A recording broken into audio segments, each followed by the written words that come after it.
You are matter that knows it is matter. Right now, in this moment, a collection of atoms, carbon, hydrogen, oxygen, nitrogen, is reading these words and understanding them. Those same atoms have no awareness on their own.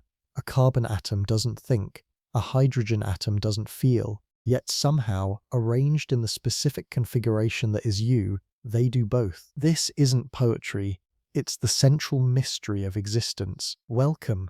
If you're here, you might be seeking something quieter than the day allows, a space where wonder replaces worry, where big questions become gentle companions rather than sources of anxiety. If this kind of exploration brings you calm, you might consider subscribing. But for now, simply settle in. Tonight, we're going to trace an impossible journey. We'll follow the thread backward from your current experience, this felt sense of being someone, somewhere, all the way down to particles that feel nothing at all. We'll ask how unconscious matter became conscious you. We'll find no final answers because none exist yet, but we'll discover something perhaps more valuable, the profound strangeness of ordinary existence and the quiet wonder of being the universe examining itself. The question isn't whether consciousness emerged from matter. You are proof that it did somehow. The question is how, and perhaps more importantly, why the question itself feels so impossible to answer. If you could shrink down and look closely at your hand, you'd see skin. Closer still, cells. Closer yet, molecules. And if you kept going, past the membrane of chemistry into the realm of physics, you'd find something unexpected, mostly empty space punctuated by particles that are themselves more like probability clouds than solid things. An atom is nearly all void. If you expanded an atom to the size of a cathedral, the nucleus would be a grain of sand at the center, and the electrons would be whispers of possibility somewhere in the outer darkness. The rest, the overwhelming majority, would be nothing at all. These particles don't know they exist. A single atom of carbon in your brain has no memory, no preference, no experience. It responds to electromagnetic forces the way a leaf responds to wind, automatically, inevitably, without any interior sense of response. Electrons orbit nuclei not because they choose to, but because the mathematics of quantum mechanics gives them no alternative. And yet, quantum mechanics itself introduces something strange. Before a particle is measured, it exists in what physicists call superposition, multiple states at once, a blur of possibilities. Only when observed does it choose a definite state. Some have wondered whether this hints at something deeper about the relationship between matter and awareness. Most physicists say no. Observation here means any physical interaction, not consciousness. But the question lingers in the margins, quiet and unresolved. Your body contains roughly 7 octillion atoms. That's a 7 followed by 27 zeros.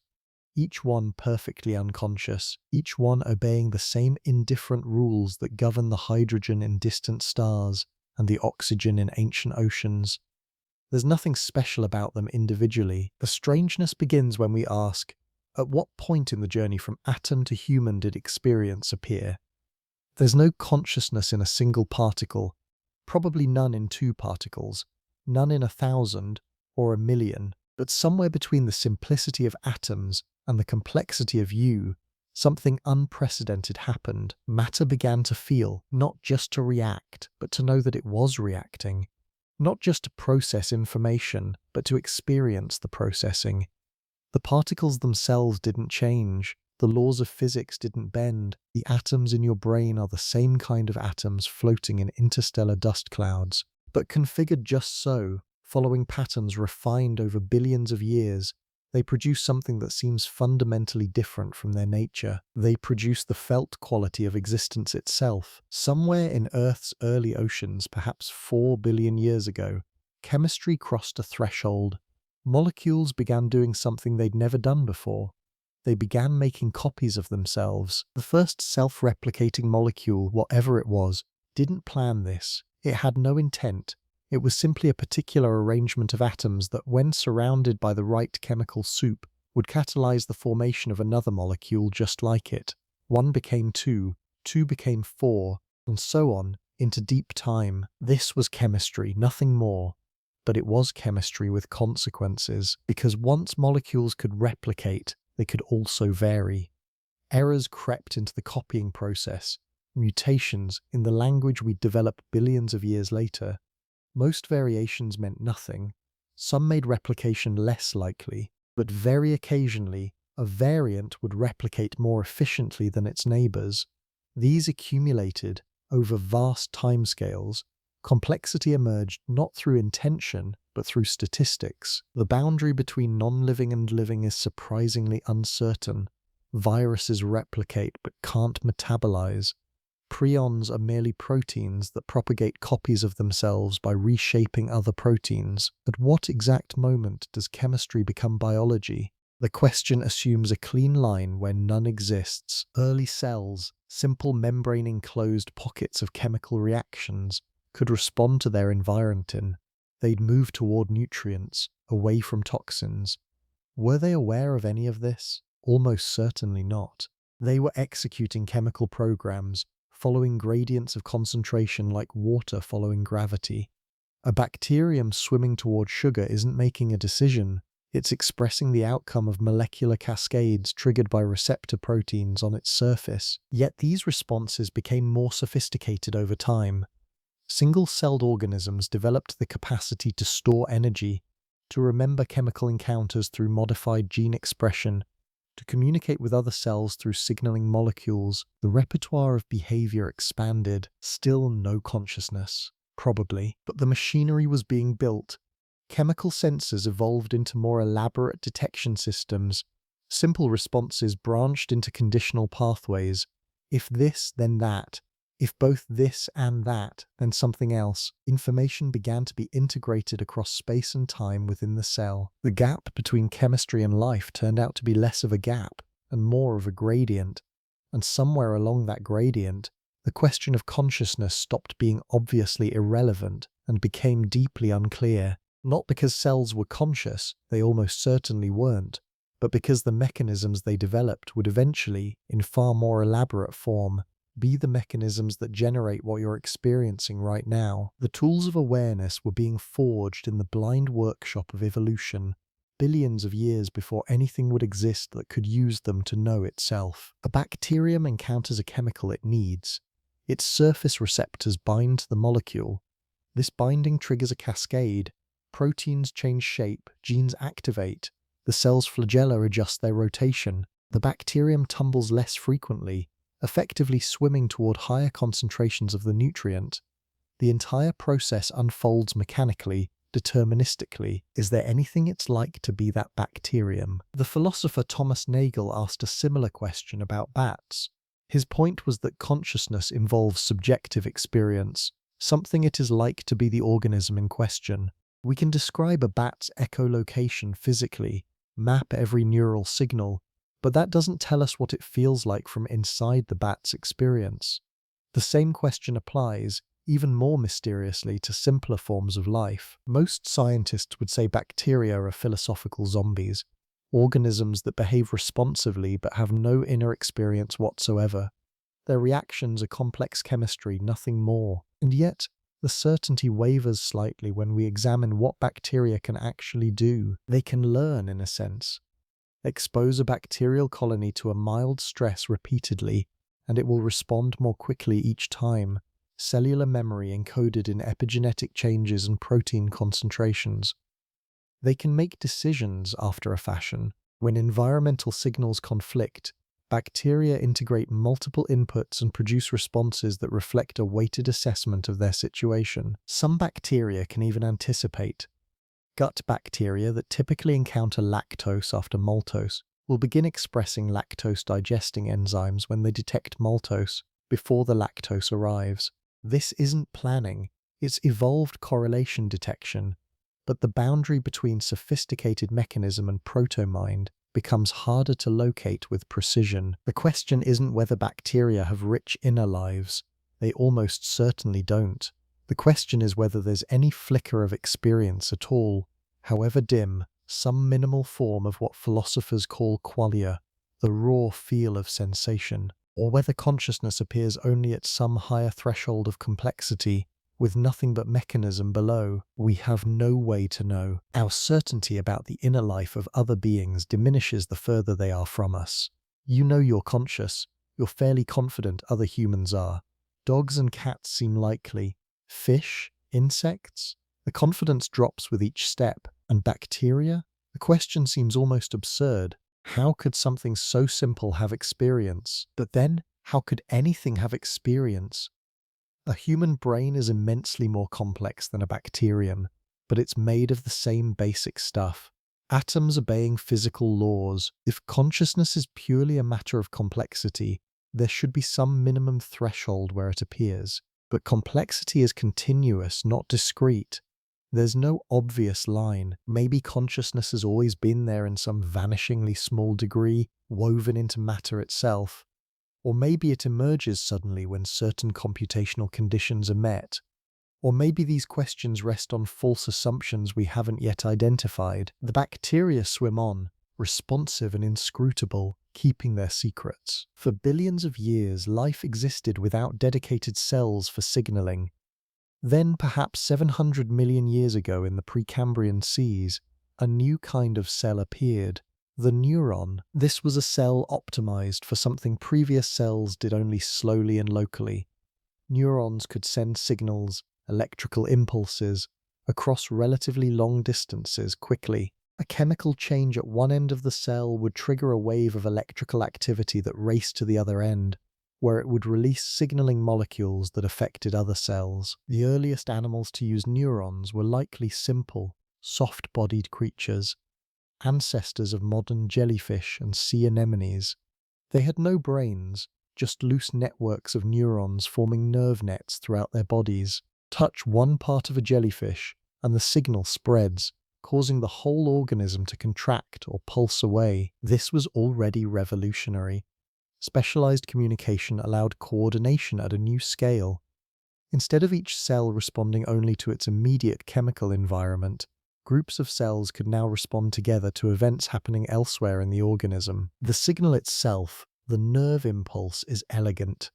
Neurons maintain an electrical imbalance across their membranes, with more positive charge outside than inside. When triggered, they briefly allow ions to rush across the membrane, creating a spike of electrical activity that propagates down the cell's length like a wave. At the far end, this spike causes the release of neurotransmitters, molecules that cross the tiny gap to the next neuron, continuing the signal. Each neuron connects to many others.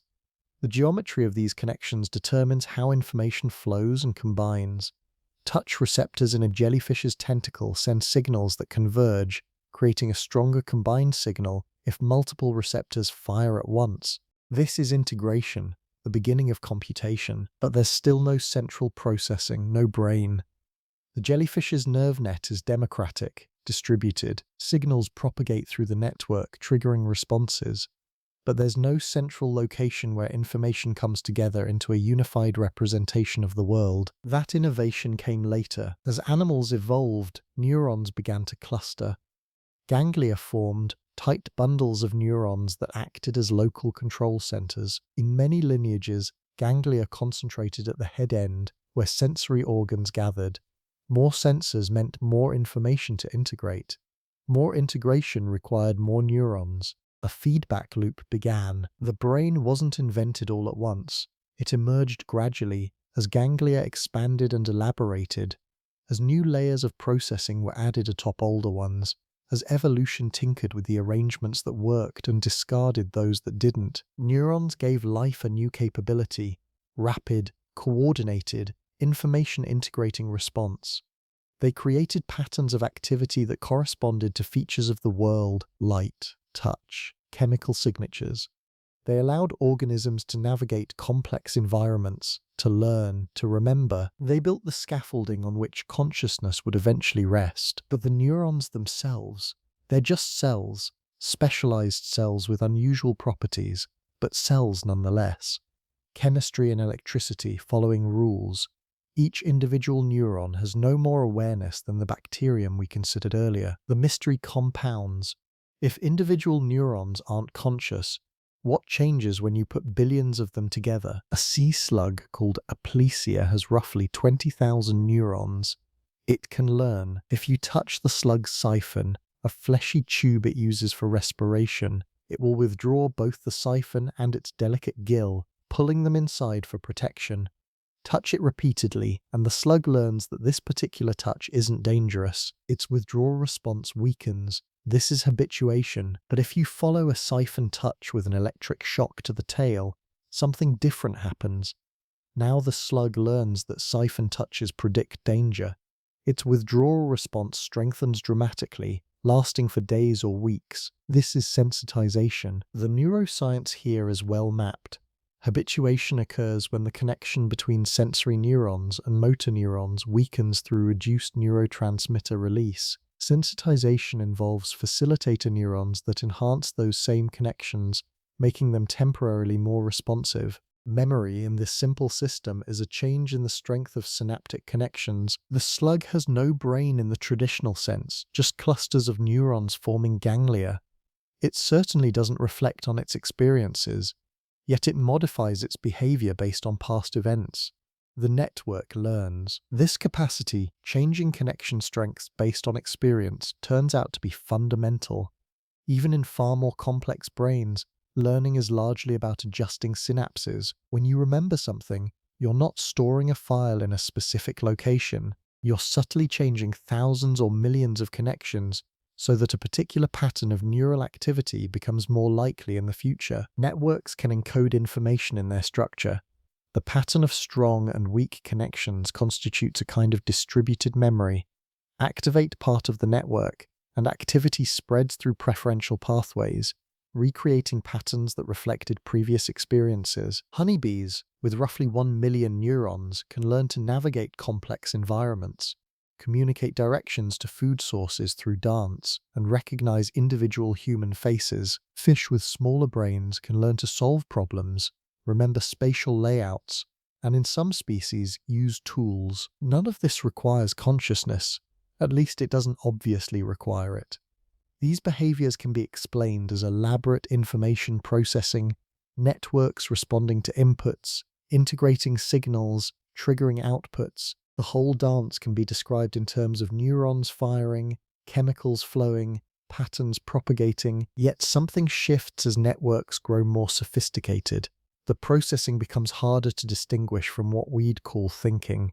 The line between mechanism and mind blurs. Consider, you can explain human memory formation the same way we explain the sea slugs, synaptic changes, neural patterns. Does that explanation exhaust what's happening when you recall a childhood memory? The felt quality of remembering, the sense of traveling back in time, the emotional texture of the recalled moment. Do these reduce to connection weights and firing rates? The sea slug's nervous system is simpler, more tractable.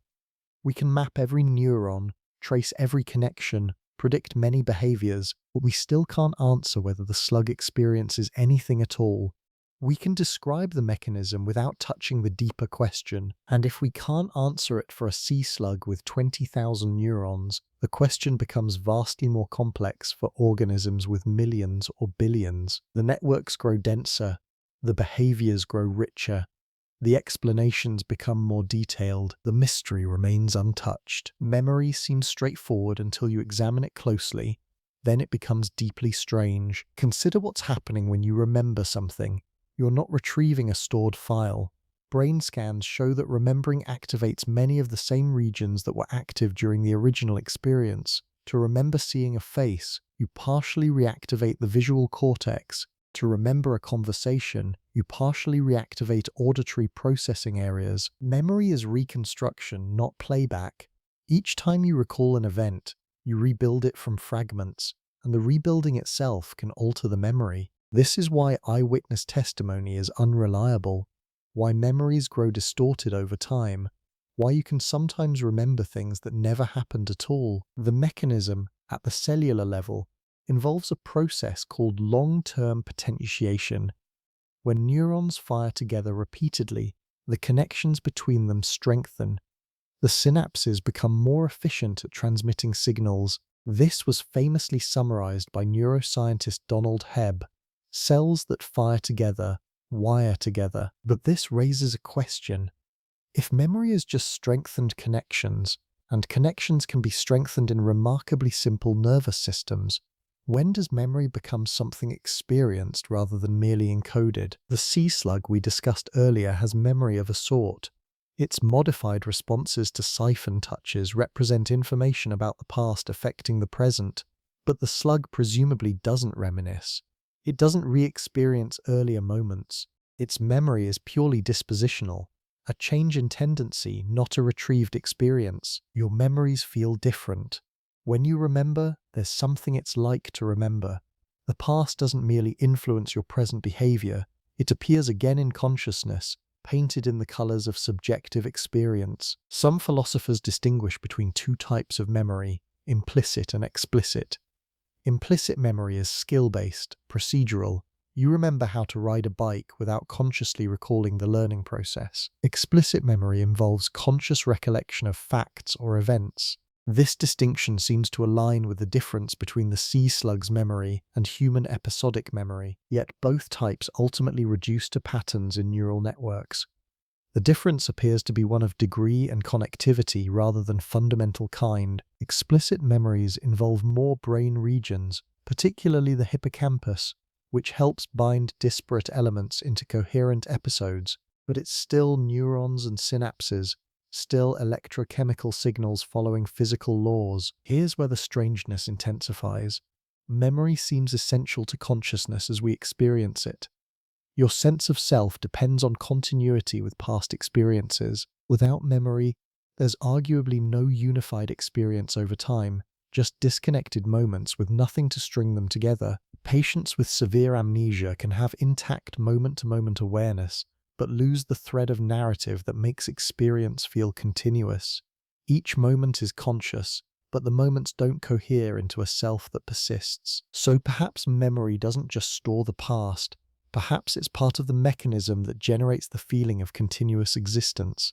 The same synaptic changes that allow neurons to respond differently based on past activity might be part of what creates the sense of being someone with a history, which brings us back to the original question: when did storing the past become experiencing the past? At what level of complexity did the ghost of previous patterns transform from dispositional influence into felt recollection? We still don't know, but we've now traced matter's journey from unconscious atoms to learning networks that modify themselves based on experience. The pieces are assembling. Soon, they'll become you. Inside your skull, roughly 1.4 kilograms of tissue contains approximately 86 billion neurons. Each neuron connects to thousands of others, creating a network with something like 100 trillion synaptic connections. These numbers are difficult to grasp intuitively. If you counted one synapse per second, you'd need more than 3 million years to count them all. This isn't the brain's only claim to complexity. The connections aren't random. They're organized into structures with distinct functions. At the base, the brainstem controls basic life support, breathing, heart rate, arousal. Wrapped around it, the limbic system processes emotion and motivation. Above, the cerebral cortex, the wrinkled outer layer, handles perception, action, language, abstract thought. But even this organizational description is oversimplified. The brain doesn't divide cleanly into functional modules. Most processes involve multiple regions working in concert. Vision, for instance, engages more than 30 distinct cortical areas, each extracting different features: motion, color, shape, depth. These areas communicate constantly, refining and integrating their signals. The whole system runs on electricity and chemistry. Neurons fire when their internal voltage crosses a threshold, sending electrical pulses down their axons to synapses, where neurotransmitters carry signals to the next cell. The pattern of firing across millions of neurons at any moment corresponds somehow to your current experience, what you're seeing, feeling, thinking. But correspondence isn't explanation. We can measure neural activity while someone looks at a face, and we'll see specific patterns in the fusiform face area. We can watch the hippocampus light up during memory formation. We can correlate particular experiences with particular activation patterns. Yet correlation doesn't explain why these patterns feel like anything at all. Imagine a future where we could map every neuron and trace every connection in a living human brain in real time. We could watch the exact patterns that arise when someone thinks about their childhood, feels gratitude, or experiences the color red. We'd have perfect neural correlation. Would that explain consciousness? Or would it simply describe in exquisite detail the physical side of a relationship we still don't understand? The brain's architecture is astonishing in its intricacy. Information flows through it in cascades and loops. Signals from the senses move upward through processing hierarchies, while predictions flow downward. Activity reverberates in circuits, sustaining patterns beyond the initial stimulus. Some neurons inhibit others, creating competition and selection among possible responses. All of this can be observed and measured. The mechanisms are increasingly well understood, but understanding mechanism and understanding experience remain mysteriously distinct. Somewhere in this 3-pound universe of interconnected cells, arranged in a structure that took 4 billion years of evolution to refine, your subjective world arises, the feeling of being you, here, now, reading these words. The quality of your thoughts, the texture of your emotions, the continuous stream of experience that feels like it has a center, a perspective, a self. The brain creates this somehow, but the how remains elusive, slipping away each time we think we're close to grasping it. We can build ever more detailed maps of the territory, yet the territory itself, the felt quality of existence, stays stubbornly unmapped. The architecture is breathtaking in its complexity, but complexity alone doesn't seem sufficient to explain why anything should feel like anything at all. Neurons speak in spikes, brief pulses of electrical activity lasting about 1 millisecond each. A neuron at rest maintains a voltage difference across its membrane of roughly -70 millivolts. When stimulated sufficiently, it fires, the voltage briefly swinging positive before resetting. This spike races down the axon at speeds up to 120 meters per second. The spike itself carries no information beyond its occurrence. A stronger stimulus doesn't create a bigger spike. It creates more spikes, faster. Information is encoded in the pattern.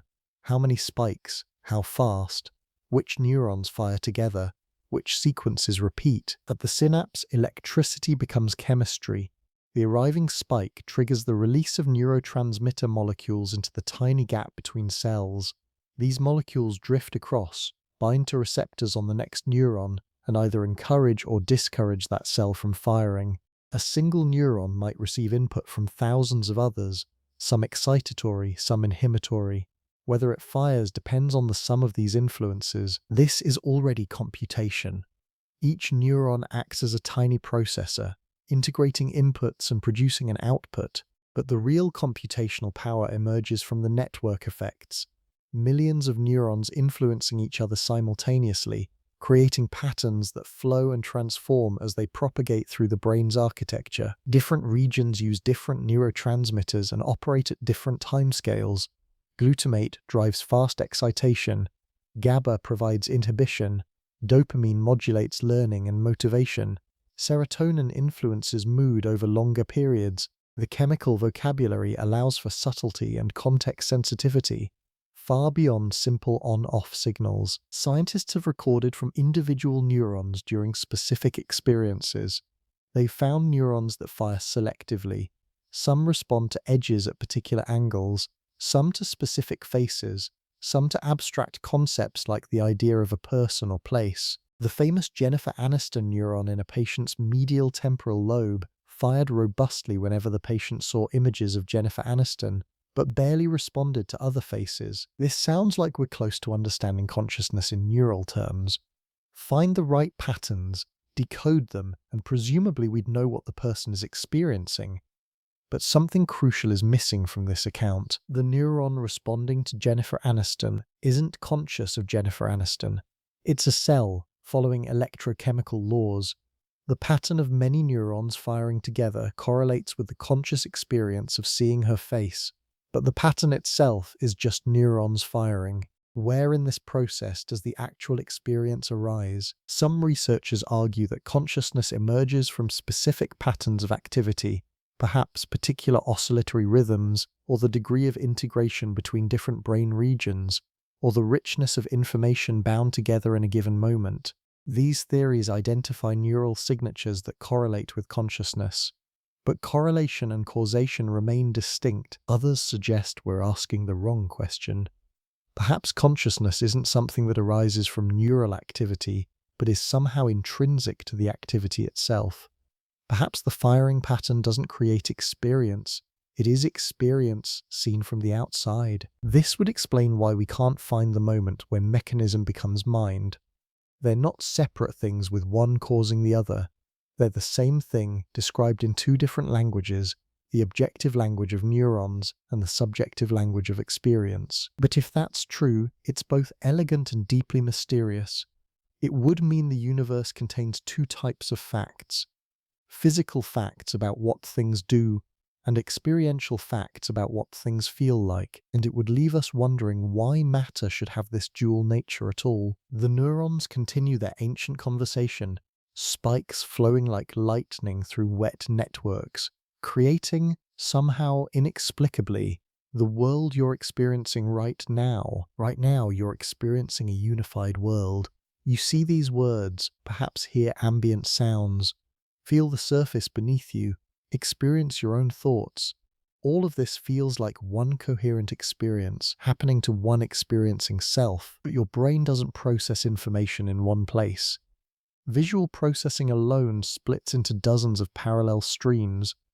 Shape, color, motion, and depth are handled by different neural populations in different locations. Sounds are processed in auditory cortex, touch in somatosensory cortex, language in scattered networks across the left hemisphere.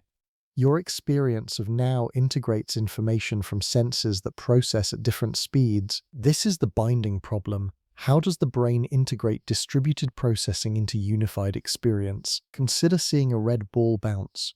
Redness is processed in one cortical area, roundness in another, motion in a third. The features exist in different places, encoded by different neurons, yet you experience one object with multiple properties, not separate properties seeking an object. Somehow the brain binds these features together. Several mechanisms have been proposed.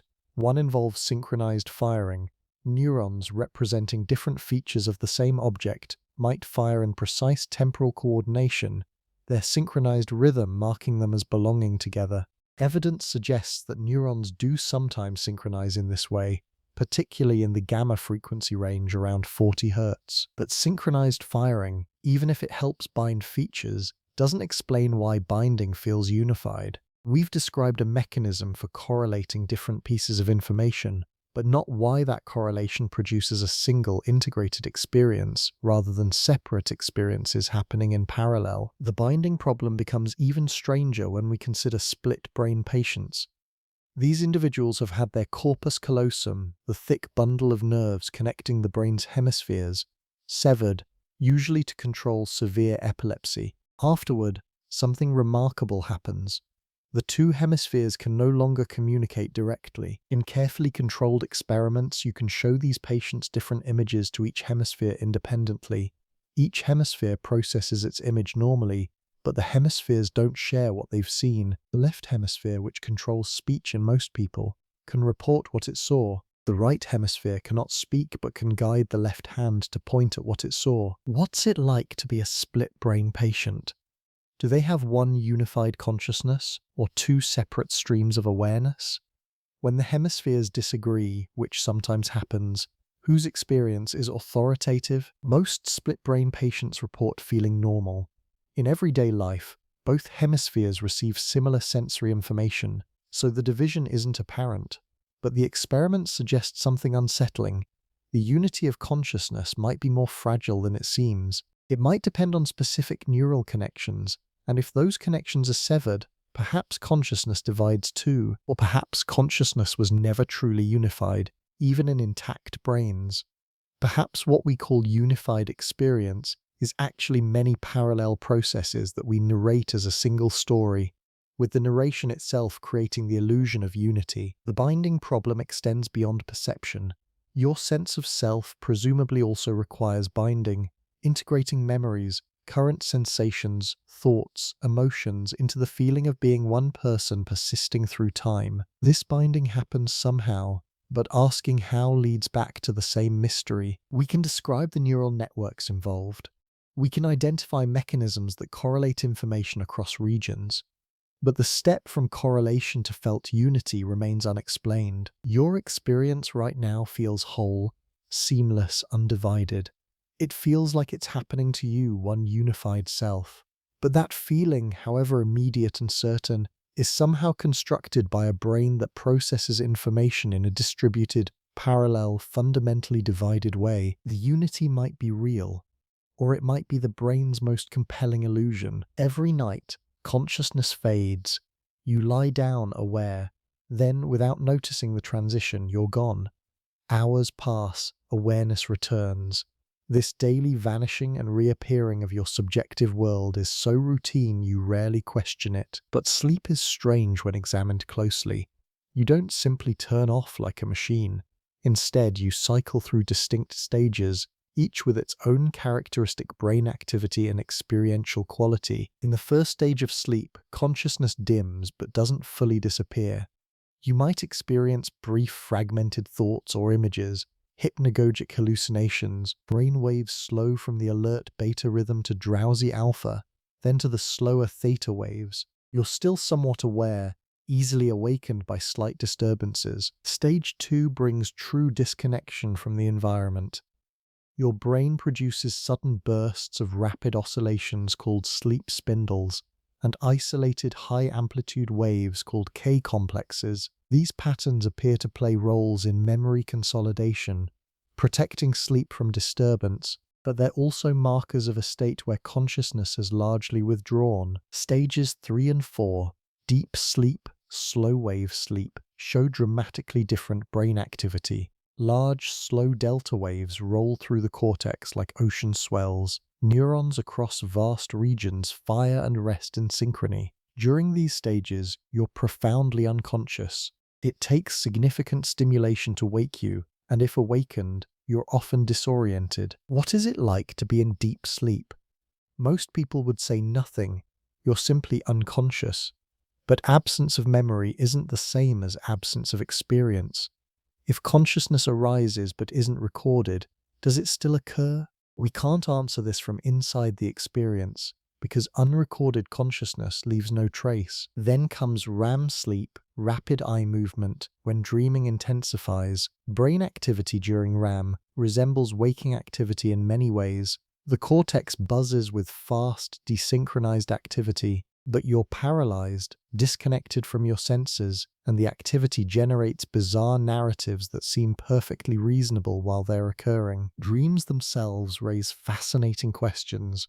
During a vivid dream, there's clearly experience you see, feel, think, react, but the brain regions generating this experience are receiving no sensory input. The visual cortex creates images without eyes. The emotional centers generate feelings without external triggers. Consciousness continues, but it's turned inward, creating worlds from memory and random activation. This reveals something crucial. Consciousness doesn't require external input. Your brain can generate full-fledged subjective experience entirely internally. The external world constrains and shapes waking consciousness, but it's not necessary for consciousness itself. As you cycle through these stages multiple times each night, consciousness repeatedly rises and falls. In REM, it flares into vivid but bizarre awareness. In deep sleep, it dims to near nothing, or perhaps to something we simply can't remember. The whole cycle suggests that consciousness isn't binary, present or absent. It's graded, with multiple levels and qualities. The difference between waking and dreaming, or between dreaming and deep sleep, might be less about whether consciousness exists, and more about its intensity, coherence, and connection to external reality. Every morning you wake, and consciousness reassembles itself so seamlessly that you rarely notice you were gone. The self picks up its narrative thread, the world reappears, and the mystery of your nightly disappearance fades back into routine. But the question remains, if consciousness can fade away so completely each night, what exactly is the thing that's fading, and where does it go? In the 1960s, neurosurgeons began severing the corpus callosum, the massive bundle of nerve fibers connecting the brain's two hemispheres, in patients with severe epilepsy. The surgery was successful in reducing seizures, but it had unexpected consequences that would illuminate the nature of consciousness. Roger Sperry and Michael Gazzaniga conducted elegant experiments with these split-brain patients. They showed images to each hemisphere separately by flashing them briefly to one side of the visual field. Information from the left visual field goes to the right hemisphere. Information from the right visual field goes to the left hemisphere. Normally, the corpus callosum shares this information immediately. In split-brain patients, it doesn't. Show an image to the left hemisphere, and the patient can describe it verbally. The left hemisphere controls speech. Show an image to the right hemisphere, and the patient says they saw nothing, but ask them to use their left hand controlled by the right hemisphere to point at what they saw, and they can. Each hemisphere knows something the other doesn't. Each can guide behavior independently. The question becomes unavoidable. Are there two consciousnesses in one skull? The patients themselves don't typically report feeling divided. They experience themselves as one person, though they're sometimes confused by their left hand doing things they didn't intend. But the experiments reveal something unsettling. In one famous case, researchers simultaneously showed different images to each hemisphere: a snow scene to the right hemisphere, a chicken claw to the left. They then showed both hemispheres an array of pictures and asked the patient to point to related images with each hand. The left-hand right hemisphere pointed to a shovel, appropriate for snow. The right-hand left hemisphere pointed to a chicken, appropriate for the claw. When asked why he'd chosen a shovel, the patient, speaking from his left hemisphere, which had seen only the chicken claw, immediately confabulated. "Oh, that's simple. The chicken claw goes with the chicken, and you need a shovel to clean out the chicken shed." The left hemisphere hadn't seen the snow scene. It had no idea why the left hand chose a shovel, but rather than saying "I don't know," it invented a plausible explanation.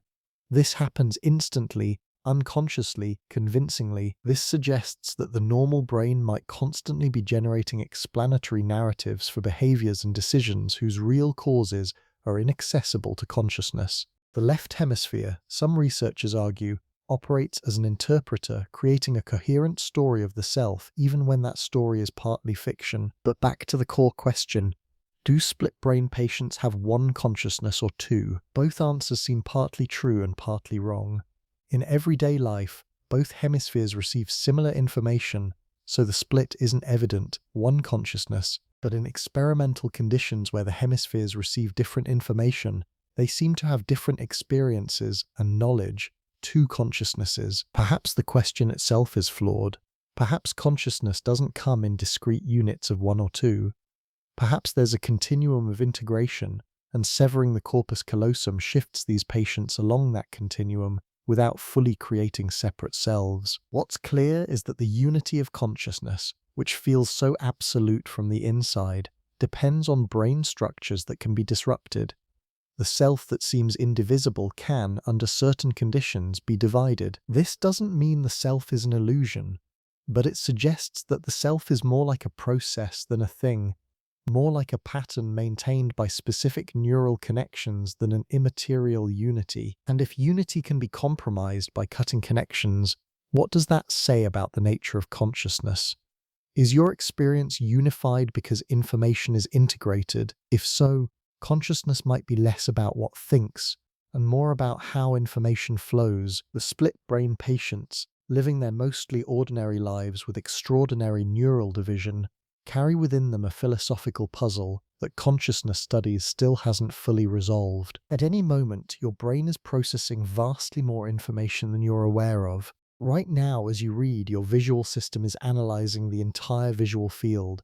Your auditory system is monitoring all sounds. Your body sends continuous signals about temperature, pressure, balance, internal states. The vast majority of this processing never reaches consciousness. Consciousness seems to operate like a spotlight, illuminating only a small portion of ongoing mental activity. This spotlight is attention, the selective focus that brings some information into awareness while leaving the rest in shadow. The metaphor is useful but imperfect. Unlike a physical spotlight, attention isn't located anywhere. It's a property of how the brain allocates processing resources. When you attend to something, neurons processing that information fire more vigorously, their signals amplified relative to unattended information. This amplification happens through a combination of mechanisms. Feedback from higher cortical areas can enhance signals from sensory regions. Inhibitory neurons can suppress irrelevant information. Synchronized firing can bind related features together, making them more salient. The result is that attended information wins the competition for cognitive resources. But here's what's strange. The unattended information is still processed. In a famous experiment, people wore headphones playing different messages to each ear and were asked to focus on one ear while ignoring the other. They could do this easily, but if their own name was spoken in the unattended ear, they noticed it immediately. This means the brain was processing the unattended message at a high enough level to recognize meaning, even though that message never entered consciousness. The processing happened without awareness. How much cognitive activity occurs outside consciousness? The answer appears to be most of it. Studies of skilled performance, playing an instrument, driving a car, reading, show that expertise involves moving complex tasks from conscious, effortful processing to automatic, unconscious processing. A beginning pianist consciously thinks about each finger movement. An expert's fingers know where to go without conscious direction. This raises an uncomfortable question. If so much processing happens unconsciously, what's consciousness for? One possibility is that consciousness handles novel situations requiring flexible responses. When you encounter something unexpected, automated responses won't suffice. Consciousness might be the mechanism for bringing disparate information together, weighing options, considering consequences, the slow, deliberate processing needed for situations where you can't rely on habit. Another possibility is that consciousness creates a coherent narrative of experience that helps with planning and social interaction. You need to explain your behavior to others and to yourself. Consciousness might be the brain's way of creating that coherent, reportable story, but these explanations leave something out. They treat consciousness as a functional tool, but they don't explain why function should feel like anything. An unconscious system could integrate information or create behavioral narratives without subjective experience. Attention reveals that consciousness is selective. You can't be aware of everything at once. But it also reveals that awareness is just the tip of the cognitive iceberg. Beneath the surface, vast processing occurs in darkness, shaping your thoughts and behaviors without ever announcing itself. You are, in a sense, mostly unconscious. The brilliant spotlight of awareness illuminates only a tiny stage, while the vast machinery supporting it operates unseen. And yet, that tiny illuminated stage is everything you directly know. The rest exists only as inference. You assume it's there because its effects are evident, but you never experience it directly. Consciousness might not be the brain's primary mode of operation. It might be a special case, a specific state that occurs under particular conditions. Most of what makes you you happens in the dark. The spotlight sweeps across the stage, brief and bright, while the real work happens in the wings. In 1995, philosopher David Chalmers drew a distinction that has shaped consciousness studies ever since. He called it the difference between the easy problems and the hard problem of consciousness. The easy problems, his term, somewhat tongue-in-cheek, include explaining how the brain discriminates sensory stimuli, integrates information, controls behavior, reports mental states. These problems are monumentally difficult in practice, requiring decades of neuroscience research. But they're easy in principle because we understand what an answer would look like, trace the mechanisms, map the circuits, explain the functions. The hard problem is different.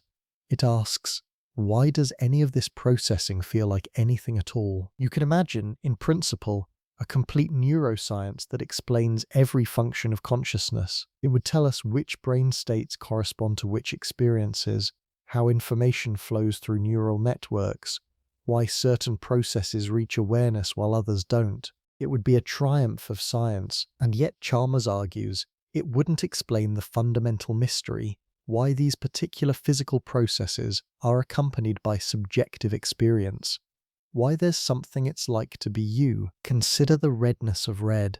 When you look at a ripe tomato, your visual system detects light at wavelengths around 650 nanometers. This triggers a cascade of neural activity, photoreceptors in your retina, signals to the thalamus, processing in visual cortex. We can map this entire pathway in exquisite detail, but the experience of redness, the specific quale, the what it's like to see that color, seems to be something over and above the physical process. You could, in principle, know everything about the physics of light and the neuroscience of color vision without knowing what red looks like if you'd never experienced it. This is the explanatory gap, the apparent disconnect between physical processes and subjective experience. Some philosophers argue the gap is illusory, a temporary confusion that will dissolve as neuroscience advances. Once we fully understand the relevant mechanisms, the mystery will evaporate. Subjective experience will be revealed as nothing over and above brain activity, just described in a different vocabulary. Others insist the gap is real and unbridgeable. No amount of information about neurons and chemistry will ever explain why those processes feel like something. The subjective and objective are fundamentally different types of facts, and one can't be reduced to the other. The debate matters because it shapes how we think about consciousness. If the gap is illusory, consciousness is ultimately a physical phenomenon, and in principle, will eventually explain it completely. If the gap is real, consciousness might involve something beyond current physics, requiring new fundamental principles. Most neuroscientists proceed as if the easy problems are the only problems. Find the neural correlates, explain the mechanisms, and the subjective side will take care of itself. They might be right. Function and feeling might be so intimately connected that explaining one automatically explains the other, but the nagging doubt remains. You can understand everything about how a system processes information, how it integrates data, how it generates reports about its own states, and still reasonably ask why that system has an inner life at all. Why isn't there just processing in the dark, input and output with nothing in between? Why does the process illuminate itself from within? The hard problem isn't a scientific puzzle waiting for more data. It's a conceptual puzzle about the relationship between two seemingly different types of existence: the objective existence of matter and energy, and the subjective existence of experience, and it remains, after decades of debate, stubbornly hard. Imagine someone physically identical to you in every possible way. Same atoms, same neural connections, same brain activity patterns. This being responds to stimuli exactly as you do, says the same things, makes the same decisions. Examined by any physical instrument, it's indistinguishable from you, but inside, nothing. No subjective experience, no felt quality to its perceptions, no inner life. It's a philosophical zombie, all the behavior of consciousness without any actual consciousness. Is such a being conceivable? If you can coherently imagine it, what does that tell us about the nature of consciousness? The zombie thought experiment was popularized by philosopher David Chalmers as a way of exploring the relationship between physical processes and subjective experience. If zombies are conceivable, if you can imagine complete physical and behavioral identity without consciousness, then consciousness can't be entirely explained by physical facts. There must be something additional, some extra ingredient that distinguishes your conscious brain from the zombie's unconscious brain. But many philosophers and scientists reject the zombie scenario as incoherent. They argue that consciousness isn't something added on top of the right kind of physical processing. It is that processing, viewed from the inside. If a system is physically identical to you, including every neural detail, it must be conscious. The idea of a zombie rests on a confused dualism, treating consciousness as separable from its physical basis, when it's actually inseparable. The debate reveals deeper disagreements about what consciousness is. If consciousness is purely functional, defined by what a system does, rather than what it's made of, then zombies are indeed impossible. Anything that functions like a conscious being is conscious by definition, but this functional view faces its own challenges. It suggests that consciousness is substrate independent. What matters is the pattern of information processing, not whether it happens in neurons, silicon, or some other medium. An exact computer simulation of your brain, processing information in exactly the same patterns, would be just as conscious as you. This possibility troubles some people. It feels like something important is missing if consciousness is just computation. The physical substrate seems to matter. Your neurons, with their specific chemical and electrical properties, seem essential to your experience in a way that abstract information processing doesn't capture. Yet if we insist that the physical substrate matters, we have to explain why. What is it about carbon-based neurons that allows consciousness? And why wouldn't the exact same pattern implemented in silicon have the same property? If the objection is just intuition, it doesn't feel right. That's not a scientific argument. The zombie thought experiment forces us to confront these questions. Either zombies are conceivable, suggesting consciousness involves something beyond physical structure, or they're not, suggesting consciousness is entirely determined by physical organization. Both options have strange implications. If zombies are possible, we face the problem of explaining what the extra ingredient is and how it interacts with the physical brain. If zombies are impossible, we must accept that the right kind of information processing, regardless of substrate, necessarily produces consciousness, which implies consciousness might be far more widespread than we typically assume. There's a third option some philosophers explore. Maybe the zombie scenario only seems conceivable because we don't fully understand the relationship between physical processes and experience. Our confusion makes us think we can imagine physical identity without consciousness. But if we truly understood how brains generate minds, we'd see that the zombie scenario is actually incoherent, as impossible as a triangle with four sides. The thought experiment doesn't resolve these questions. Instead, it illuminates them, showing how different answers rest on different assumptions about the nature of mind. You know you're not a zombie. You have experiences, but you can't prove this to anyone else, and no one can prove their consciousness to you. Each of us has direct access only to our own subjective experience, which leaves open the unsettling possibility. Maybe most things you encounter are zombies, including other people. Or maybe everything that processes information in the right way is conscious. Or maybe the question itself rests on a misunderstanding of what consciousness is. The zombies shamble through philosophical thought, highlighting everything we don't understand about awareness. Consciousness might emerge from complexity the way wetness emerges from H2O molecules. Individual water molecules aren't wet. Wetness is a property that appears only when molecules interact in large numbers in specific configurations.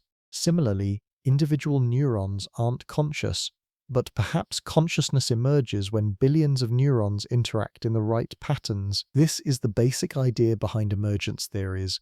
Consciousness is real, but it's not a separate ingredient added to the brain.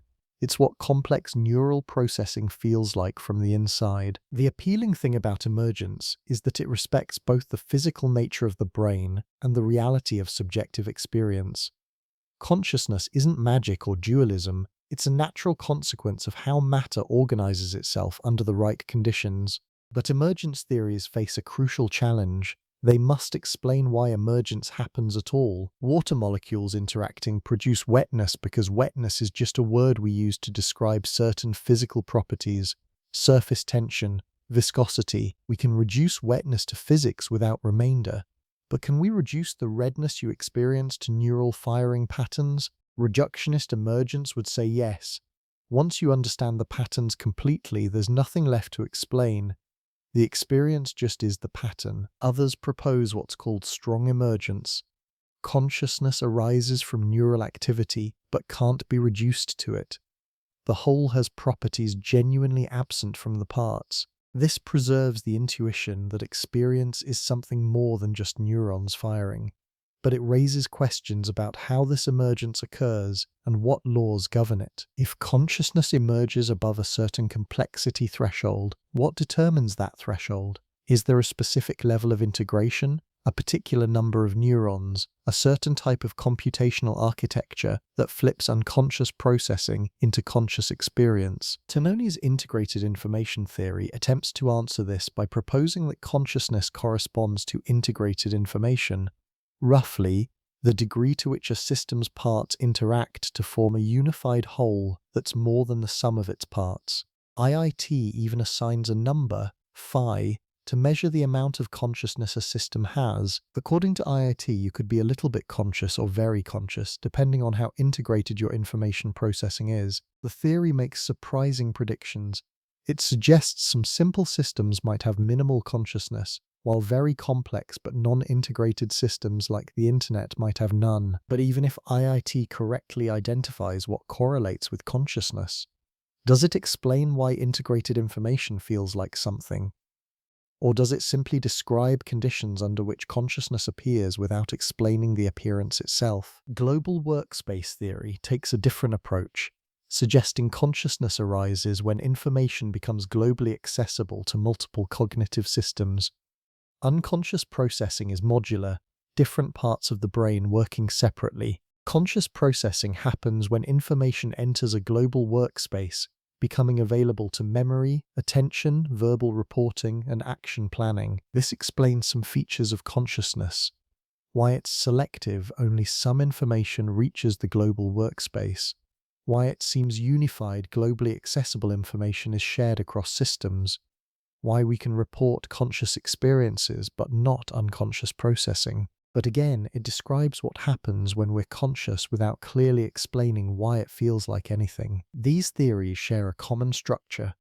They identify patterns or processes associated with consciousness and suggest that consciousness emerges when those patterns occur. But the final step, from pattern to experience, remains mysterious. Perhaps that's because we're asking the wrong question. Maybe why does this process feel like something is like asking why does this bachelor exist unmarried? The answer is definitional. Consciousness just is certain types of information processing, and asking why it feels like something is like asking why wetness is wet. Or maybe the question is legitimate and emergence theories haven't yet found the right answer. Maybe there's a deeper principle we haven't discovered, something about how matter organizes that makes experience inevitable under the right conditions. The emergence could be real, the theory could still be incomplete. Neuroscientist Giulio Tononi proposed something audacious, a mathematical theory of consciousness. His integrated information theory attempts to quantify awareness by measuring a property he calls phi, the amount of integrated information in a system. The core idea is elegant. Consciousness, Tononi suggests, corresponds to information integration. A conscious system must be both differentiated, capable of being in many different states, and integrated. Its parts must interact so that the whole can't be reduced to independent components. Consider a photodiode. It can be in two states, activated by light or not. It has information but minimal integration. It's just one element in one of two states. Now consider a digital camera with 1,000,000 photodiodes. It can be in vastly more states, but if each photodiode operates independently, there's no integration. The system has lots of information but low phi. The human brain is different. Its parts are highly differentiated. Neurons can be in many states, creating enormous complexity, but they're also deeply integrated.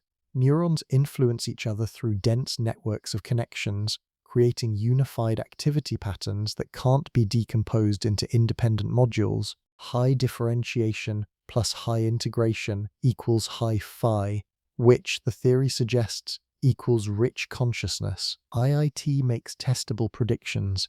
It suggests that certain brain states should correlate with consciousness based on their information integration. During deep sleep or anesthesia, integration decreases, different brain regions become more independent. During conscious waking, integration increases, activity becomes more coordinated and unified. These predictions have found support in experiments.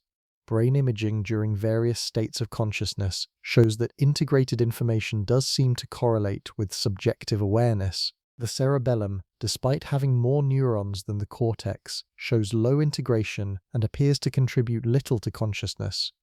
The cortex, with its dense interconnections, shows high integration, but the theory raises challenging questions. If phi measures consciousness, does that mean anything with sufficient information integration is conscious, regardless of what it's made of? The theory is substrate independent. It doesn't matter whether you're made of neurons, silicon, or any other material. What matters is the pattern of information integration. This implies that an appropriately organized computer could be conscious, or even stranger systems, perhaps certain crystal lattices or quantum systems, if they met the integration criteria. The theory doesn't privilege biological systems. It's radically egalitarian about consciousness. Some find this implication troubling. It suggests consciousness might be far more widespread than we assume, potentially present in systems we'd never intuitively consider conscious. Tononi himself has suggested the theory implies a form of panpsychism, the idea that consciousness, in varying degrees, is a fundamental property of integrated information, present wherever integration occurs. Others question whether integration really captures what consciousness is. You could have high integration without consciousness, perhaps during certain dreamless sleep stages where the brain maintains coordination without subjective experience, or you could have consciousness with less integration than the theory suggests, perhaps in fragmentary or minimal forms of awareness. The theory also faces the familiar challenge. Even if information integration perfectly correlates with consciousness, does that explain why integration feels like something? We can measure phi, track how it changes, predict when systems should be conscious based on their phi values. But the explanatory gap remains. Why does integrated information have an inside? Why is there something it's like to be a system with high phi? Tononi argues that the theory does more than correlate. It identifies consciousness with integrated information. They're not separate things, one causing the other. Consciousness is what integrated information is. From the intrinsic perspective, if this seems mysterious, IIT defenders would say the mystery runs the other way. What's mysterious is why we ever thought consciousness was separate from physical processes. Once we accept that certain physical patterns are intrinsically conscious, that being integrated information feels like something, the mystery dissolves. Maybe, or maybe it relocates. Why should some physical patterns be intrinsically conscious while others aren't? What makes integration special? IIT doesn't answer this. It identifies the pattern but not why the pattern matters. Still, it's one of the few theories that tries to quantify consciousness, making predictions testable in principle. Even if we can't yet test all of them, the integration might be real. The explanation might still be incomplete. In the early 1990s, mathematical physicist Roger Penrose and anesthesiologist Stuart Hameroff proposed something controversial. Consciousness might depend on quantum effects in the brain. Their theory, called orchestrated objective reduction, suggests that quantum processes occur inside microtubules, protein structures within neurons, and that these processes are essential for consciousness. When quantum states reach a certain threshold, they collapse through a process Penrose calls objective reduction, and this collapse is experienced as a moment of conscious awareness. The theory is speculative and remains controversial. Most neuroscientists are skeptical, arguing that the brain is too warm and wet for quantum coherence to persist long enough to affect neural processing. Quantum effects typically require extremely low temperatures and isolated systems. The brain is neither, but some recent experiments suggest quantum coherence might occur in biological systems more readily than previously thought. Photosynthesis appears to use quantum effects to transfer energy efficiently. Bird navigation might exploit quantum entanglement in certain proteins. Perhaps the brain, too, could maintain quantum states long enough to be functionally relevant. Even if quantum effects occur in neurons, would they explain consciousness? Penrose argues that classical computation alone can't produce genuine understanding. Only quantum processes could give rise to the non-computational aspects of consciousness. But this argument rests on controversial interpretations of Gödel's incompleteness theorems and assumptions about the nature of mind that many philosophers dispute. The appeal of quantum consciousness theories is understandable. Quantum mechanics is mysterious. Consciousness is mysterious. Perhaps the two mysteries are related. The quantum world seems to resist purely objective description. Observation appears to play a fundamental role in determining outcomes. Some interpret this as consciousness influencing physical reality, though most physicists strongly disagree with this interpretation. Standard quantum mechanics doesn't require consciousness. The observation that collapses wave functions just means any physical interaction that extracts information from the system. A particle detector observes just as well as a human observer. Consciousness appears unnecessary for quantum processes. Still, the connection between consciousness and quantum mechanics remains a topic of speculation. Some interpretations of quantum mechanics, like the von Neumann-Rieger interpretation, do give consciousness a role in collapsing wave functions. Though these interpretations are minority positions, the more modest claim is that quantum processes in the brain might enable types of computation or information processing unavailable to classical systems, and that this quantum information processing could be relevant to consciousness. This doesn't require consciousness to be fundamentally quantum, just for quantum effects to play a supporting role in neural function. Current evidence doesn't strongly support even this modest claim. The timescales of quantum coherence in biological systems appear too short to influence neural processing in obvious ways. The brain's functions can largely be explained through classical neural dynamics, spikes, neurotransmitters, synaptic changes, but absence of evidence isn't evidence of absence. We're still learning about quantum biology. It's possible that future research will reveal quantum effects we currently miss. What's clear is that invoking quantum mechanics doesn't dissolve the hard problem. Even if consciousness depends on quantum processes, we still need to explain why those processes feel like anything. The quantum substrate might be necessary, but it's not obviously sufficient as an explanation. Some find quantum consciousness theories appealing because they suggest consciousness touches something fundamental about reality, something woven into the deepest laws of physics. Others see them as attempts to explain one mystery by appealing to another, yielding twice the mystery without additional understanding. The quantum whispers continue, suggestive but inconclusive, hinting at connections that might or might not exist between the smallest scales of reality and the inner scales of experience. For now, they remain whispers, intriguing possibilities rather than established facts. Natural selection is ruthlessly functional. Traits that don't contribute to survival and reproduction tend to disappear. So if consciousness exists in humans and likely in many animals, evolution presumably favored it. But why? An unconscious organism could respond to stimuli, learn from experience, navigate environments. Neural networks can process information, integrate inputs, generate sophisticated behaviors without any subjective experience. What survival advantage does actually feeling things provide? One possibility: consciousness allows flexible, creative response to novel situations. Unconscious, automatic reactions work well for predictable environments, but when circumstances change, automated responses may fail. Consciousness might enable a different mode of processing, slower but more flexible, integrating information from diverse sources to consider options and consequences. This connects to the idea that consciousness is a global workspace.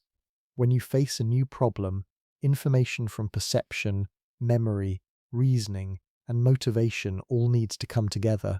Consciousness might be the mechanism that enables this integration, allowing you to consider multiple factors simultaneously and generate novel solutions. But this functional explanation faces the familiar problem: why does this integration have to feel like anything? You could imagine a system that integrates information globally and responds flexibly without subjective experience, a sophisticated unconscious processor. Another possibility focuses on social cognition. Humans are intensely social creatures.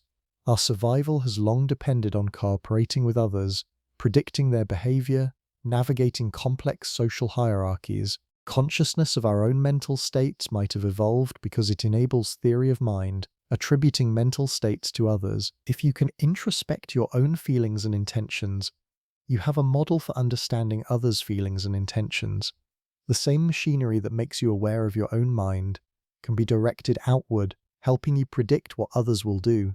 This social intelligence could have provided significant survival advantages. This theory suggests that self-awareness might be a byproduct of modeling others.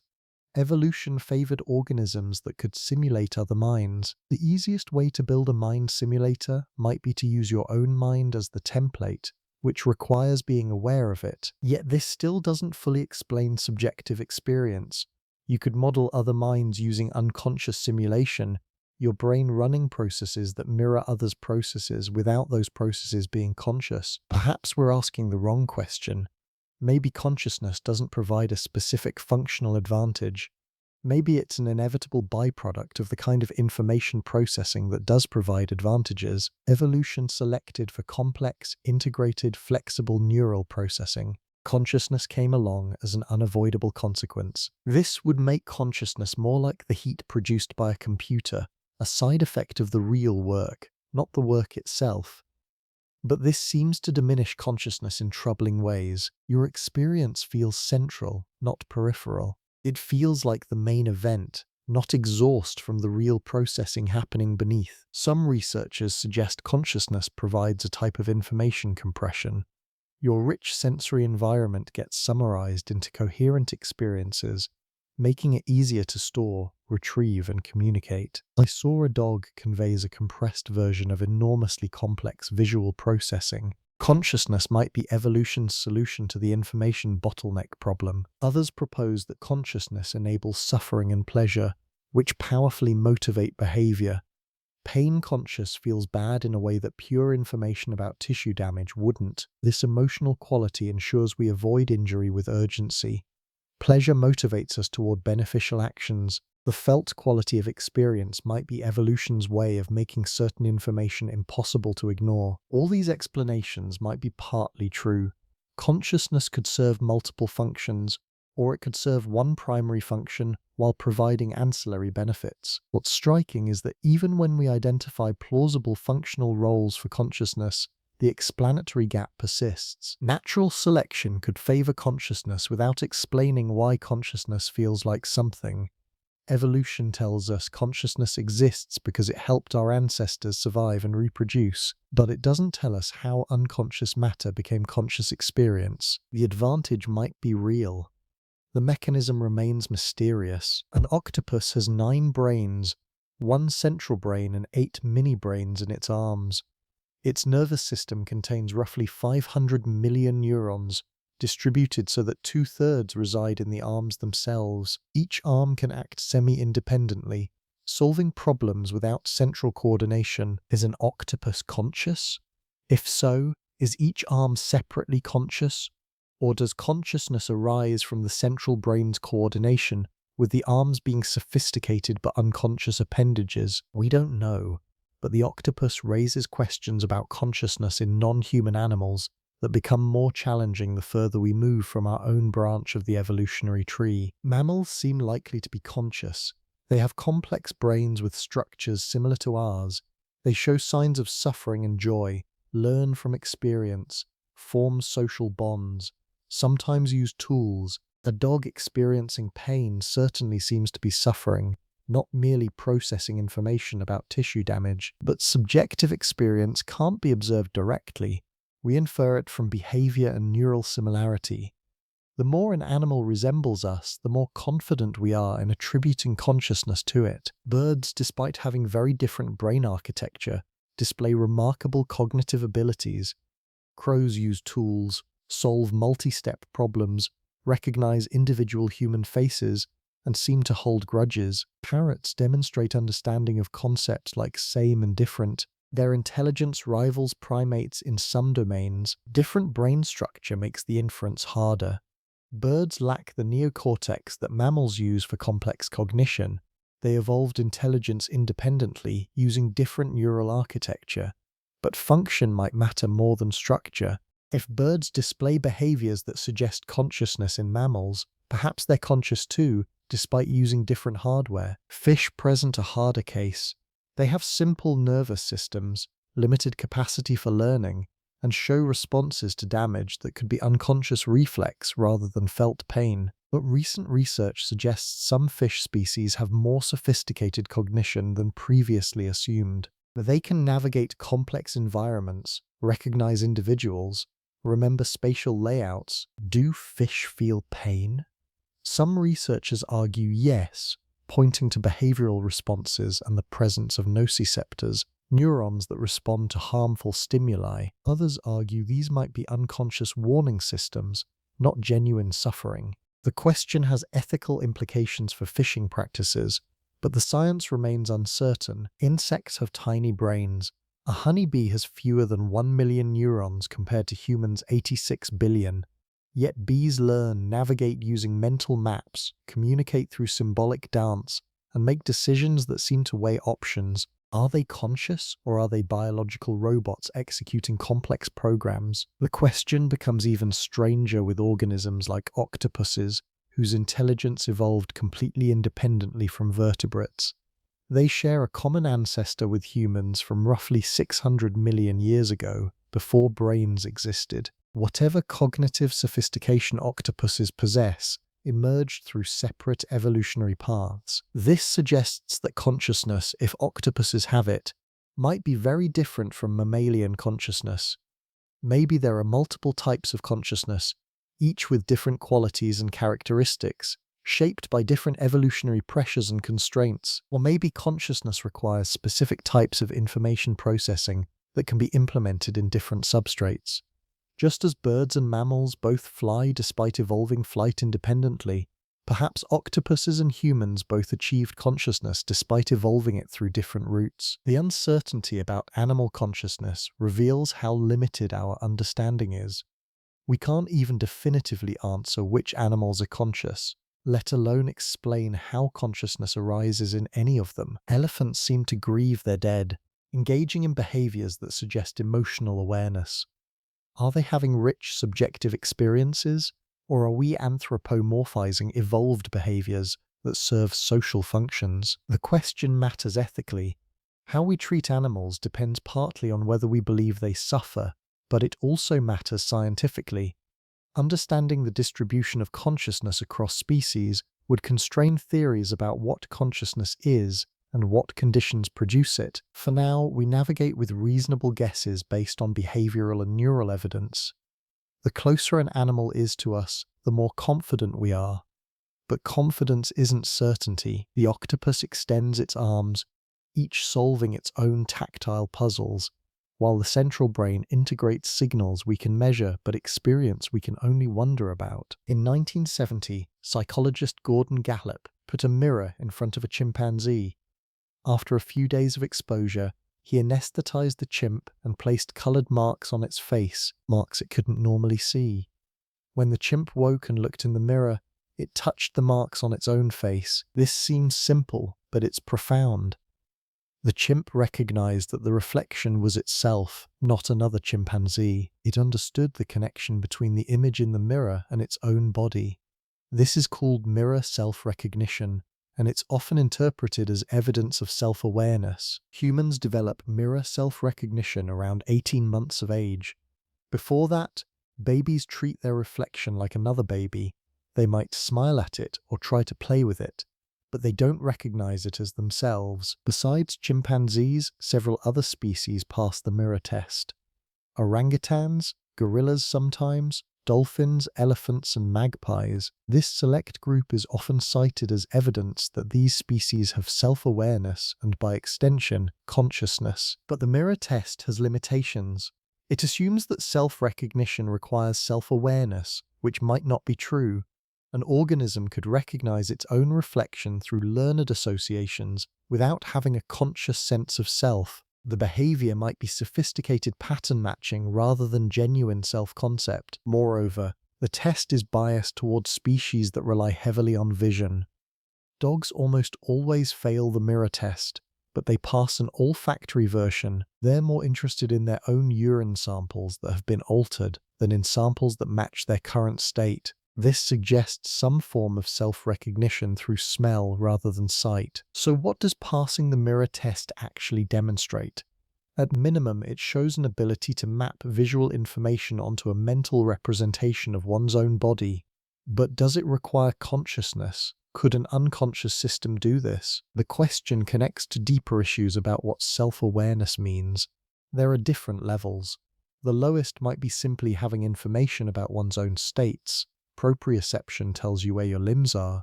Interoception reports your internal states. This is information processing, possibly unconscious. A higher level might involve representing yourself as an object distinct from the environment, having a concept of me versus not me. The mirror test might tap into this level. The highest level might be reflective self-awareness, thinking about your own thoughts, knowing that you know, having metacognition. This seems to require consciousness in the fullest sense. Humans clearly have all three levels. We process information about our states, distinguish ourselves from our environment, and reflect on our own mental processes. Which level do mirror-passing animals have? We can't answer definitively. Behavior alone doesn't reveal inner experience. The chimp touching marks on its face demonstrates sophisticated cognitive processing, but whether that processing feels like self-awareness from the inside remains uncertain. Some researchers argue that self-recognition is just a cool cognitive trick, not evidence of consciousness. Others insist that recognizing yourself requires having a self to recognize, which implies consciousness. The debate highlights how difficult it is to use behavior to infer subjective experience. Every behavioral criterion for consciousness can be challenged. Maybe the organism is responding unconsciously. Maybe it's doing something that looks like consciousness but feels like nothing. There's also the opposite problem. Maybe many animals are conscious but don't care about mirrors. Passing the mirror test requires not just self-awareness, but also visual self-recognition specifically, interest in one's appearance, and the cognitive capacity to connect reflections with reality. An animal could be richly conscious while failing all these requirements. Consciousness and mirror self-recognition might be related, but the relationship is unclear. The test identifies a specific cognitive ability, visual self-recognition, which may correlate with consciousness without being identical to it. The chimp sees its reflection, reaches up, touches the mark. Something cognitive is clearly happening, but the chimp can't tell us what it's experiencing. We're left interpreting behavior, projecting ourselves into creatures whose minds might be radically different from our own. The mirror reflects an image. What it can't reflect is whether there's anyone inside, looking back. Pain is information about bodily damage. From an engineering perspective, it's a warning system, detecting harm and motivating avoidance. This function can be implemented unconsciously. A robot could have sensors that detect damage and circuitry that generates avoidance behaviors without any subjective experience of suffering. So when an animal shows pain responses, withdrawing from harmful stimuli, guarding injured areas, learning to avoid painful situations, does it actually hurt? Or is it just an unconscious damage detection system triggering programmed responses? The question has profound ethical implications. If animals genuinely suffer, we have moral obligations to minimize that suffering. If their pain responses are unconscious reflex, the ethical calculus changes. Fish present this dilemma acutely. When fish are injured, they show behavioral responses that resemble mammalian pain behavior. They reduce activity, lose appetite, show elevated cortisol. Some species rub injured areas against objects. They learn to avoid locations where they were previously harmed, but fish lack the cortical structures mammals use to process pain. Their brains are much simpler. Could these behaviors be unconscious responses rather than felt suffering? Researchers are divided. Some argue that pain behavior without the relevant brain structures isn't genuine pain. It's nociception, not suffering. Others contend that subjective pain could be implemented in different neural architectures, just as intelligence appears in both birds and mammals despite different brain structures. The precautionary principle suggests treating uncertain cases as if they involve suffering. If we're not sure whether fish feel pain, perhaps we should err on the side of caution. But this principle is hard to apply consistently. Do insects feel pain? They respond to damage, but their nervous systems are even simpler. Should we worry about harming individual ants? Mammals seem like clearer cases. They have brain structures associated with pain processing in humans. They show complex pain behaviors. They can be relieved by analgesics. A mammal in pain seems obviously to be suffering, but even here there are puzzles. Pain perception in humans can be dramatically altered by context. Soldiers sometimes don't feel severe injuries during battle. Athletes ignore pain during competition. The subjective intensity of pain depends on attention, emotion, expectation, meaning. This suggests pain isn't just a simple signal from the body. It's a constructed experience, shaped by complex brain processes, which raises the question, do simpler organisms with simpler brains construct pain experiences, or do they just react to damage? Perhaps consciousness comes in degrees, and suffering does too. Maybe fish have minimal, dim awareness of harm, nothing like the rich suffering of a human or dog, but not entirely absent either. This would make the ethical questions harder, not easier. How much dim suffering matters morally? Some researchers distinguish physical pain from emotional suffering. A nervous system might register tissue damage without the emotional distress that makes pain unpleasant. This could explain why we can sometimes know we're injured without feeling bothered by it. The informational content is present, but the suffering is reduced. If this distinction is real, it raises new questions about animal consciousness.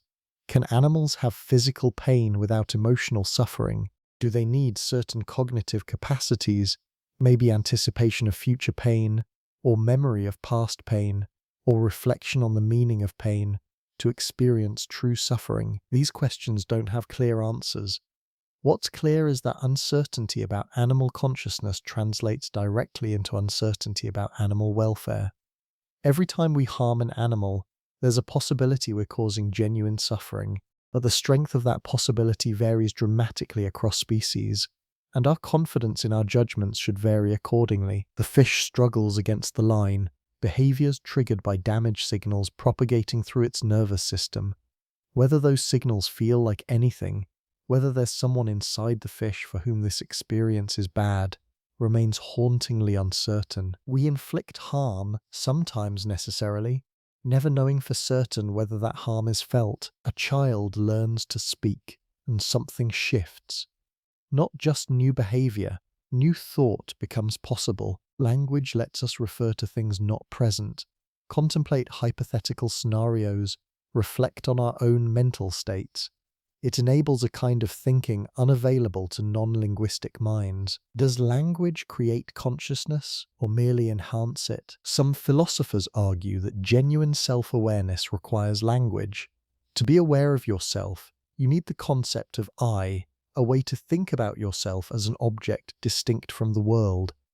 Language provides this concept. Before language, perhaps there's only unreflective experience, sensations and perceptions without a sense of who's experiencing them. This view suggests that pre-linguistic infants and non-human animals might have experiences but not self-conscious awareness. They see, hear, feel, but they don't know that they're seeing, hearing, feeling. There's experience without a experiencer. But this seems to underestimate non-linguistic minds.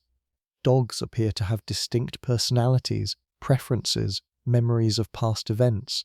They seem to have a sense of self. They know which food is theirs, which territory is theirs, which humans belong to them. This self-concept might not be linguistic, but it seems real. Perhaps there are different types of self-awareness, some requiring language and some not. An animal might have a practical embodied self-sense, awareness of its own agency, its ability to cause effects, without the reflective self-awareness that comes with language. Language might enable recursion in thought. Non-linguistic minds can think about objects, but linguistic minds can think about thinking. We can have thoughts about our thoughts, beliefs about our beliefs, desires about our desires. This recursive capacity might be what creates the peculiarly human form of consciousness. Consider what happens when you silently talk to yourself. The voice in your head, the internal monologue that accompanies much of waking life. Is this voice consciousness itself, or just one manifestation of consciousness? Some people report having no internal monologue. They think in images or abstract patterns rather than words. Yet they're clearly conscious. This suggests that linguistic thought isn't necessary for consciousness. Though it might shape consciousness in important ways, language also enables narrative. Humans understand ourselves through stories.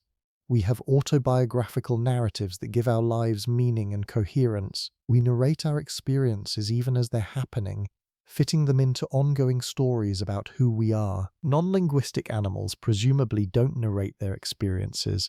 They live more directly in the moment, responding to current circumstances without the layered interpretation that narrative provides. Is their consciousness different in quality or just less verbose? An intriguing possibility. Maybe language doesn't create consciousness, but creates the illusion of a unified self. The narrative we tell about ourselves, the coherent story of I, might be a construction, while the underlying consciousness is more fragmented and less unified than language makes it seem. This would explain split brain phenomena, where the language using left hemisphere creates explanations for behaviors it doesn't understand.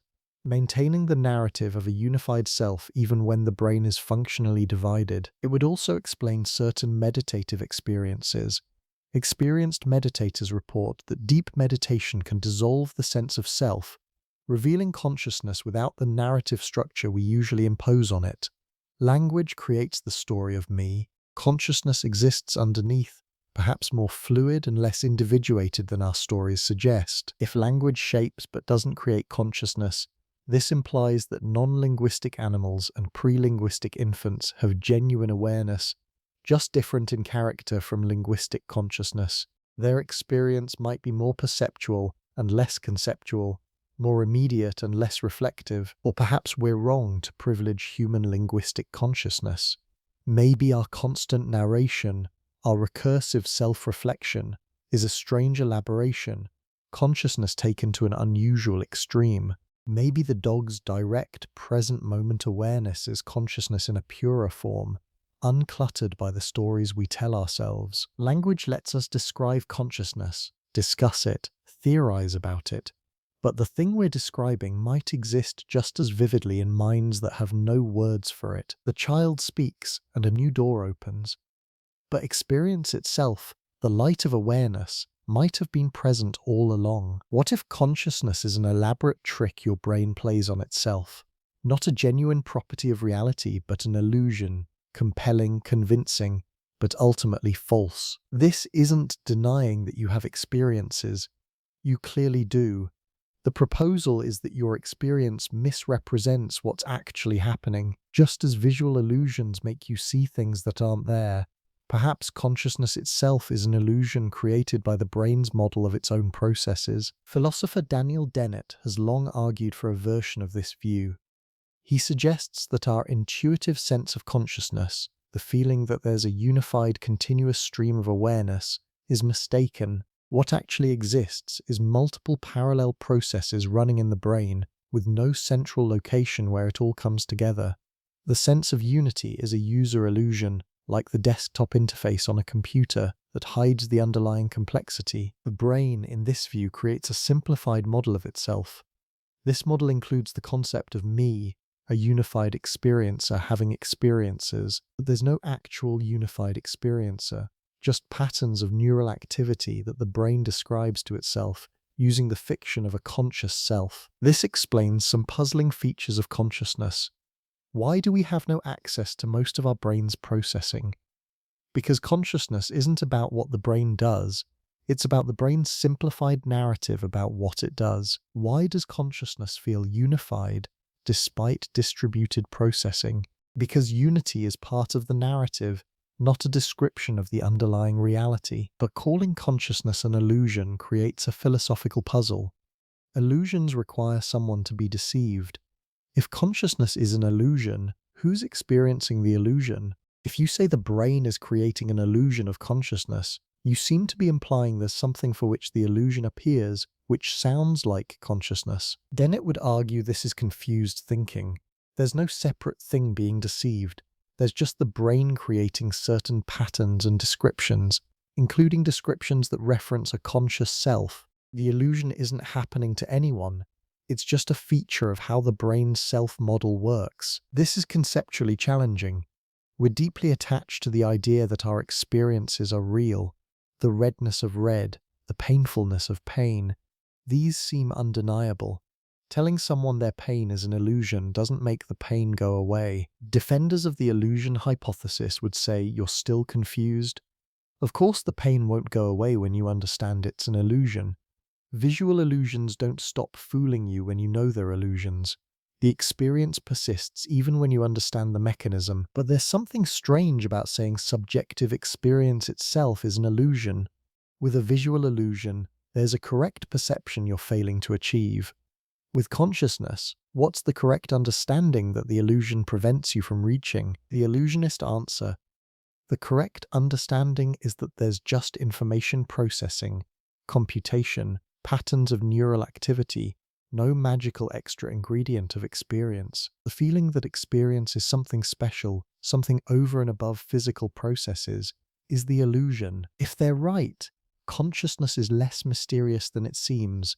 It's just brains modeling their own states in a particular way, creating the appearance of inner experience. The hard problem dissolves.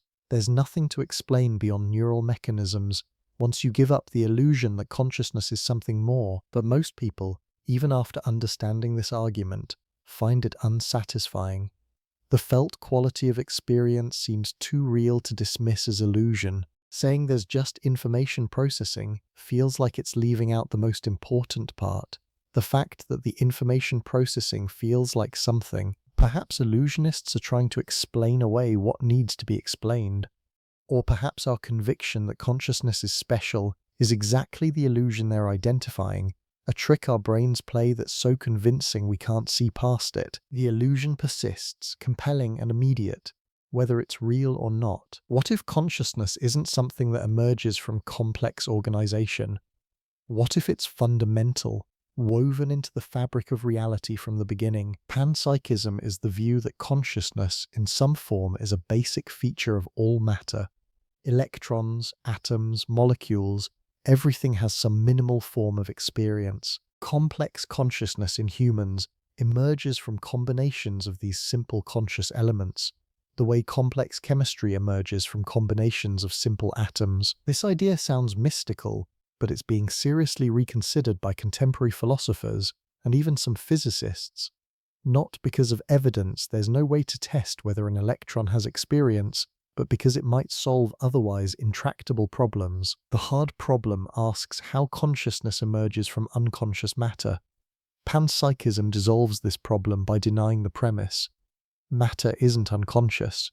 It's always been conscious, in varying degrees. Combining conscious elements into more complex structures produces more complex consciousness, but there's no mysterious jump from unconscious to conscious. This is philosophically elegant. It avoids the explanatory gap by making consciousness fundamental rather than emergent. Just as physics recognizes fundamental properties like mass and charge, perhaps consciousness is another fundamental property of matter. But panpsychism faces its own challenges. If individual particles have experience, what is that experience like? We can't imagine what it's like to be an electron. Consciousness without perception, without thought, without time. What could that even mean? Panpsychists would say our inability to imagine it doesn't make it incoherent. We can't really imagine what it's like to be a bat either, but we accept that bats are conscious. The experience of an electron would be incomparably simpler and stranger, perhaps just the faintest glimmer of something, so minimal we have no vocabulary for it. There's also the combination problem. If particles are individually conscious, how do their experiences combine into your unified consciousness? When atoms form molecules, do their experiences merge? When neurons connect in networks, do billions of tiny experiences somehow become one human experience? This seems deeply mysterious. We have no model for how experiences combine. You can't take two separate consciousnesses and merge them into one. So how does panpsychism explain the emergence of unified human consciousness from countless separate conscious particles? Some panpsychists propose that combination happens through specific types of organization. Perhaps certain structures allow individual experiences to integrate into larger wholes. But this is speculative. We have no understanding of the mechanism. Despite these problems, panpsychism has gained philosophical respectability. Philosopher Galen Strawson argues it's actually more parsimonious than emergence theories. If you start with unconscious matter and need consciousness to appear at some point, you must add something to your ontology. If consciousness is there from the start, nothing new needs to be added. Physicist Max Tegmark has suggested that consciousness might be a state of matter, like solid or liquid, that appears under certain organizational conditions. This isn't quite panpsychism, but it makes consciousness a fundamental physical possibility rather than an emergent surprise. The appeal of panpsychism is partly aesthetic. It suggests the universe is conscious all the way down. That experience isn't rare but ubiquitous, varying in complexity but never absent. Everything exists both objectively, as matter following physical laws, and subjectively, as centers of experience. This view might seem to add mystery rather than remove it. If even simple matter is conscious, we've multiplied the hard problem. Now we need to explain consciousness in electrons, not just in brains. But panpsychists would argue we're not multiplying the mystery, we're locating it where it belongs. Consciousness doesn't appear mysteriously in complex systems, it's already there in the simple ones. The mystery is why anything is conscious at all, and that mystery exists whether consciousness is fundamental or emergent. One advantage: panpsychism makes consciousness less lonely. You're not a rare island of awareness in a dead universe. You're a complex expression of something that pervades reality, a point where the universe's inherent capacity for experience becomes rich and self-reflective. Whether this is comforting or unsettling depends on your perspective. The electron doesn't know you're pondering its possible experience, but in this view, you and the electron are both manifestations of the same fundamental reality, matter that is also mind, all the way down. In quantum mechanics, particles exist in superposition, multiple states at once, until they're measured. Then the wave function collapses, and the particle assumes a definite state. The act of measurement seems to transform possibility into actuality. But what counts as measurement? Standard physics says any interaction that extracts information, a particle detector, a photographic plate, another particle, the measuring device doesn't need to be conscious. Measurement is physical interaction, nothing more. Yet some interpretations of quantum mechanics give consciousness a role. The von Neumann-Wigner interpretation suggests that wave function collapse requires consciousness. Until a conscious observer sees the result, the system remains in superposition, even if detectors have registered information. This leads to famous thought experiments. Schrödinger's cat is in a box with a quantum device that has 50% probability of killing the cat.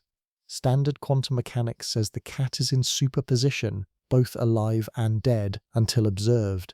The von Neumann-Wigner view would say the superposition persists until a conscious being opens the box. Most physicists reject this interpretation. They favor interpretations where observation means physical interaction, not conscious awareness. The cat's superposition collapses as soon as the quantum device interacts with the cat, regardless of whether anyone looks. But the minority interpretation persists partly because the measurement problem is genuinely strange.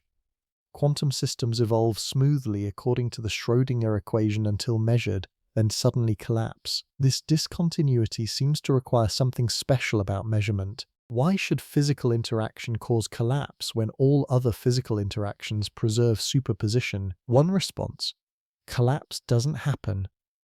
In the many worlds interpretation, the universe splits into branches every time measurement occurs. In one branch, the cat dies, in another it lives. Both outcomes are real, we just experience one branch.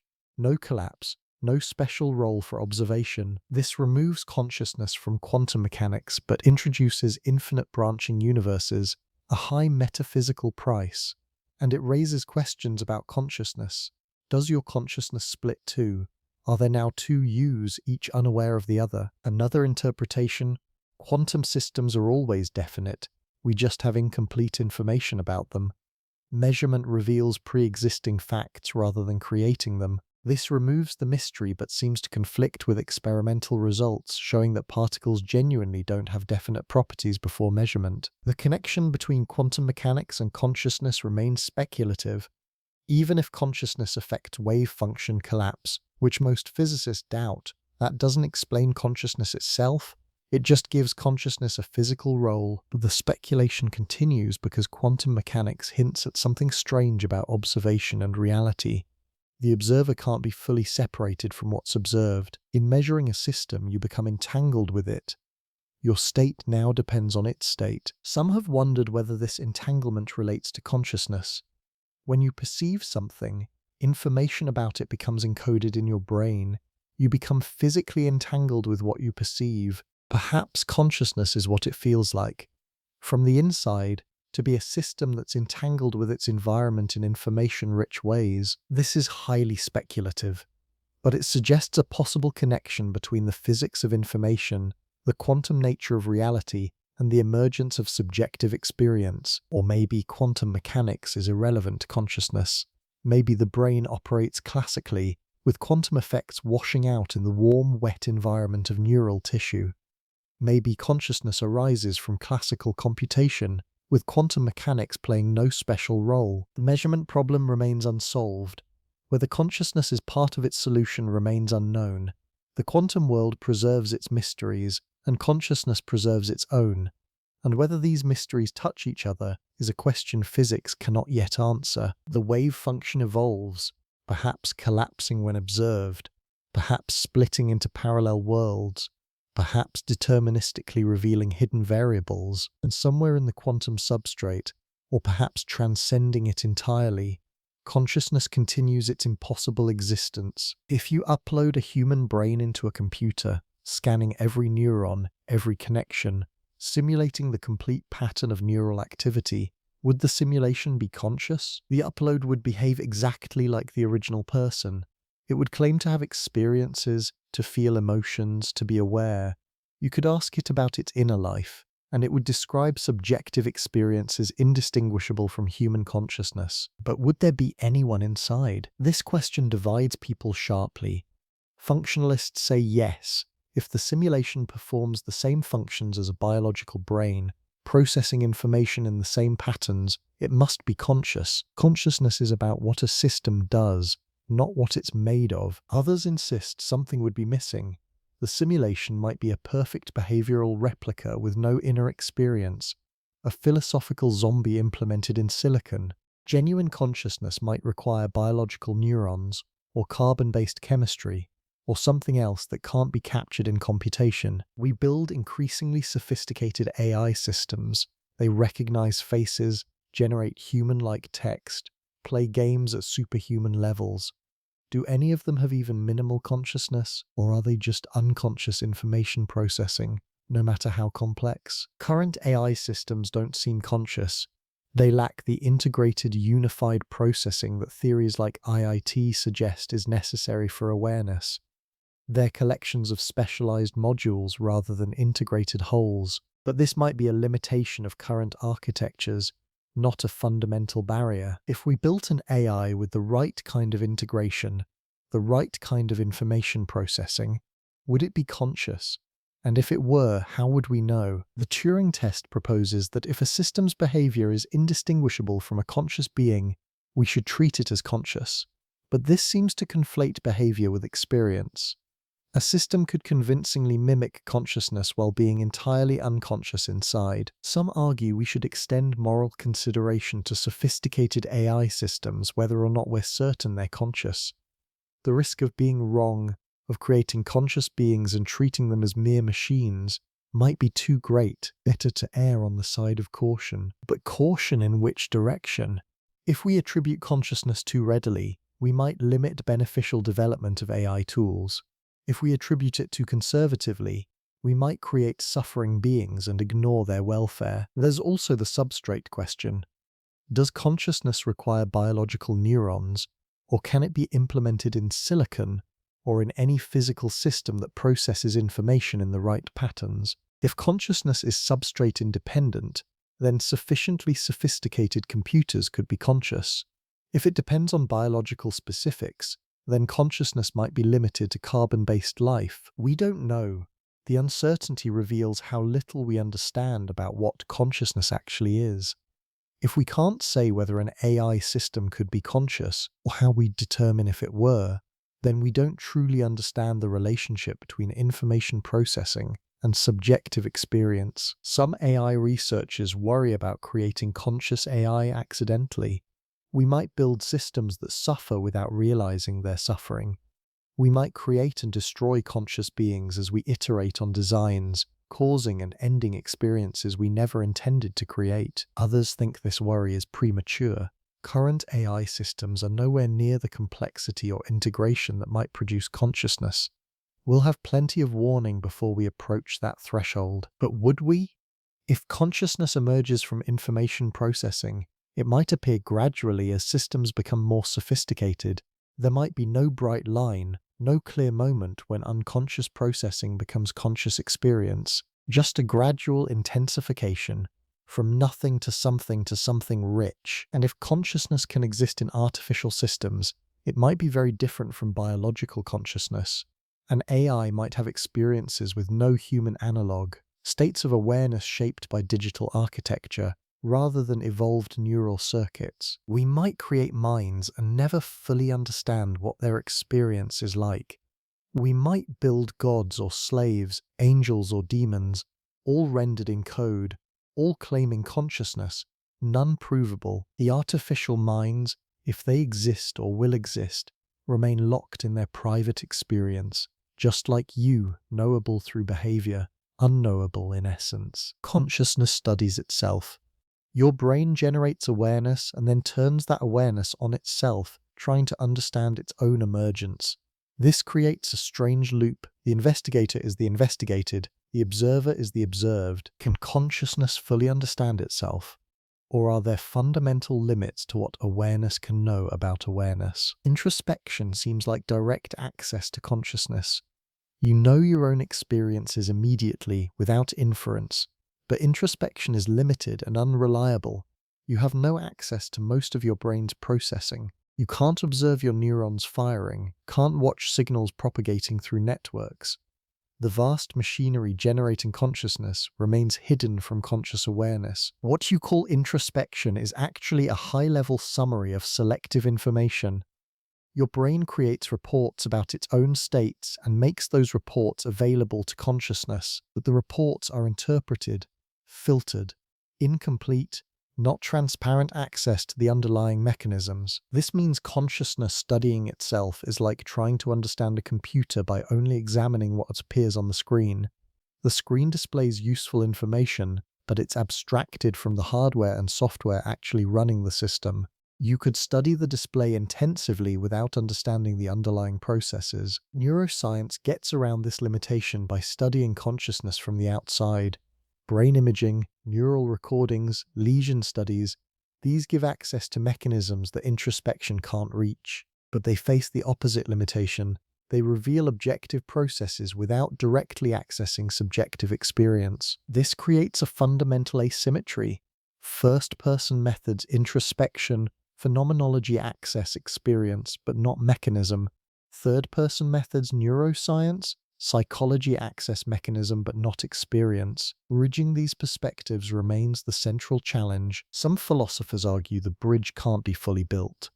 Thomas Nagel's famous argument about bats applies to our own minds too.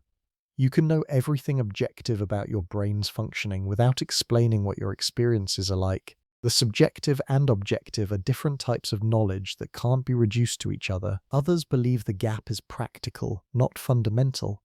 With sufficient neuroscience, we'll understand the relationship between brain states and experiences well enough that the mystery dissolves. We might never be able to convey what red looks like to someone who's never seen color, but we'll understand why certain brain states produce the experience of red. There's also the problem of change through observation.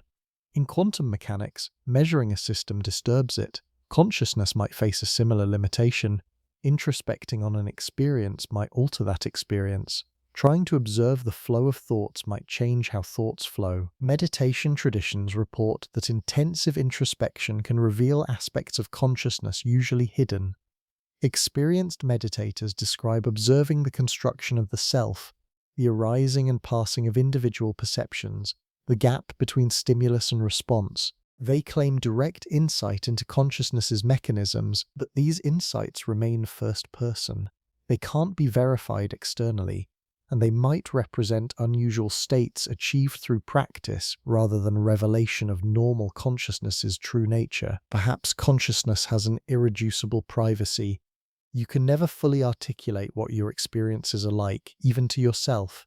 The translation from experience to thought to language necessarily loses something. The territory exceeds the map. This would mean complete understanding is impossible, not because consciousness is mysterious, but because complete understanding would require experiencing another being's consciousness from inside, which is logically impossible. You can only ever have your own experience. Yet consciousness studies continue, accumulating knowledge about correlates and mechanisms, building theories that might eventually explain or explain away the mystery. We keep trying to light up the darkness, knowing we might be limited to describing the light's effects rather than its essence. Consciousness examines itself in mirrors and microscopes, finding patterns and correlations, building explanatory frameworks, always wondering if the final understanding is approaching or forever receding. The investigation continues, intimate and distant, immediate and opaque,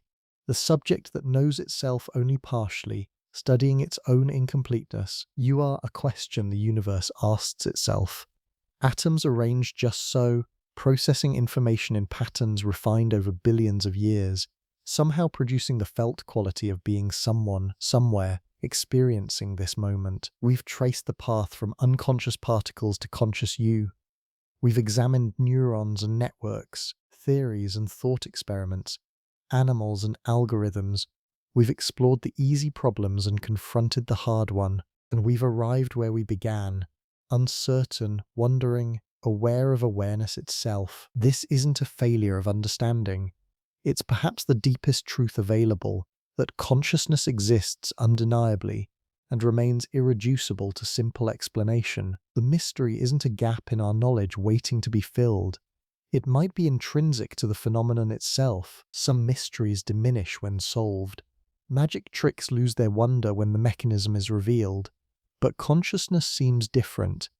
The more we learn about its correlates and conditions, the more remarkable it becomes that subjective experience exists at all. Understanding mechanisms deepens rather than dispels the wonder. Maybe this is appropriate. Maybe the universe's capacity to become aware of itself should feel miraculous.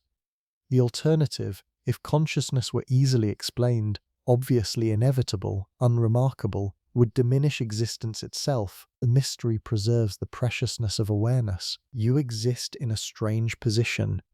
You're matter that knows it's matter. You're the universe locally organized to examine itself. Every thought you think is atoms following physical laws, yet those thoughts feel like something. They have quality, character, meaning. This dual nature, physical and experiential, objective and subjective, might be fundamental, not a puzzle to solve, but a feature of reality to accept. Things are what they do, measurable and mathematical. Things are also what they're like, felt and phenomenal. Both aspects are real, neither reduces to the other. Living with this irreducible duality means accepting that complete understanding might be impossible. Not because we lack intelligence or tools, but because understanding itself is a conscious process, subject to the same mysteries it tries to comprehend. But acceptance isn't resignation. The question remains generative.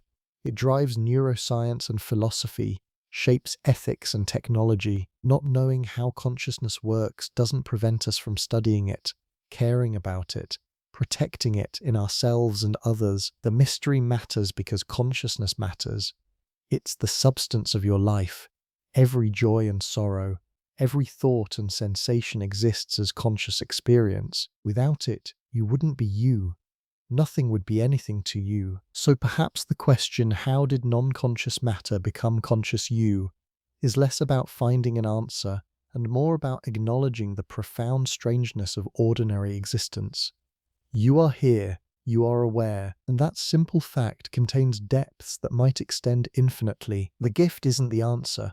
The gift is the question itself, a reminder that existence is stranger and more wonderful than habit lets us remember. Whatever consciousness is, wherever it comes from, however it works, you have it. And so, almost certainly, does every person you meet. This shared mystery connects humanity at the deepest level. Beneath all differences in belief, culture, language, history, there's this. We're all conscious beings, experiencing existence from the inside, navigating the strange fact of subjective awareness. Other people's experiences are forever private. You can't directly access what it's like to be anyone else, but you know they have experiences, because you recognize the same patterns in them that you observe in yourself. They respond to pain, seek pleasure, show joy and grief, make decisions, report their thoughts. This creates a peculiar kind of knowledge. You know others are conscious with a certainty that doesn't come from evidence alone. It's empathetic recognition, seeing in others what you know directly in yourself. The certainty weakens with distance. Other humans seem obviously conscious, dogs and cats likely so. Fish, insects, bacteria. The confidence fades, but even that fading reflects a kind of humility. You might be wrong about where consciousness stops. The circle of moral consideration might need to extend further than you'd initially think. This uncertainty encourages care. If you're not sure whether something can suffer, perhaps you should act as though it might.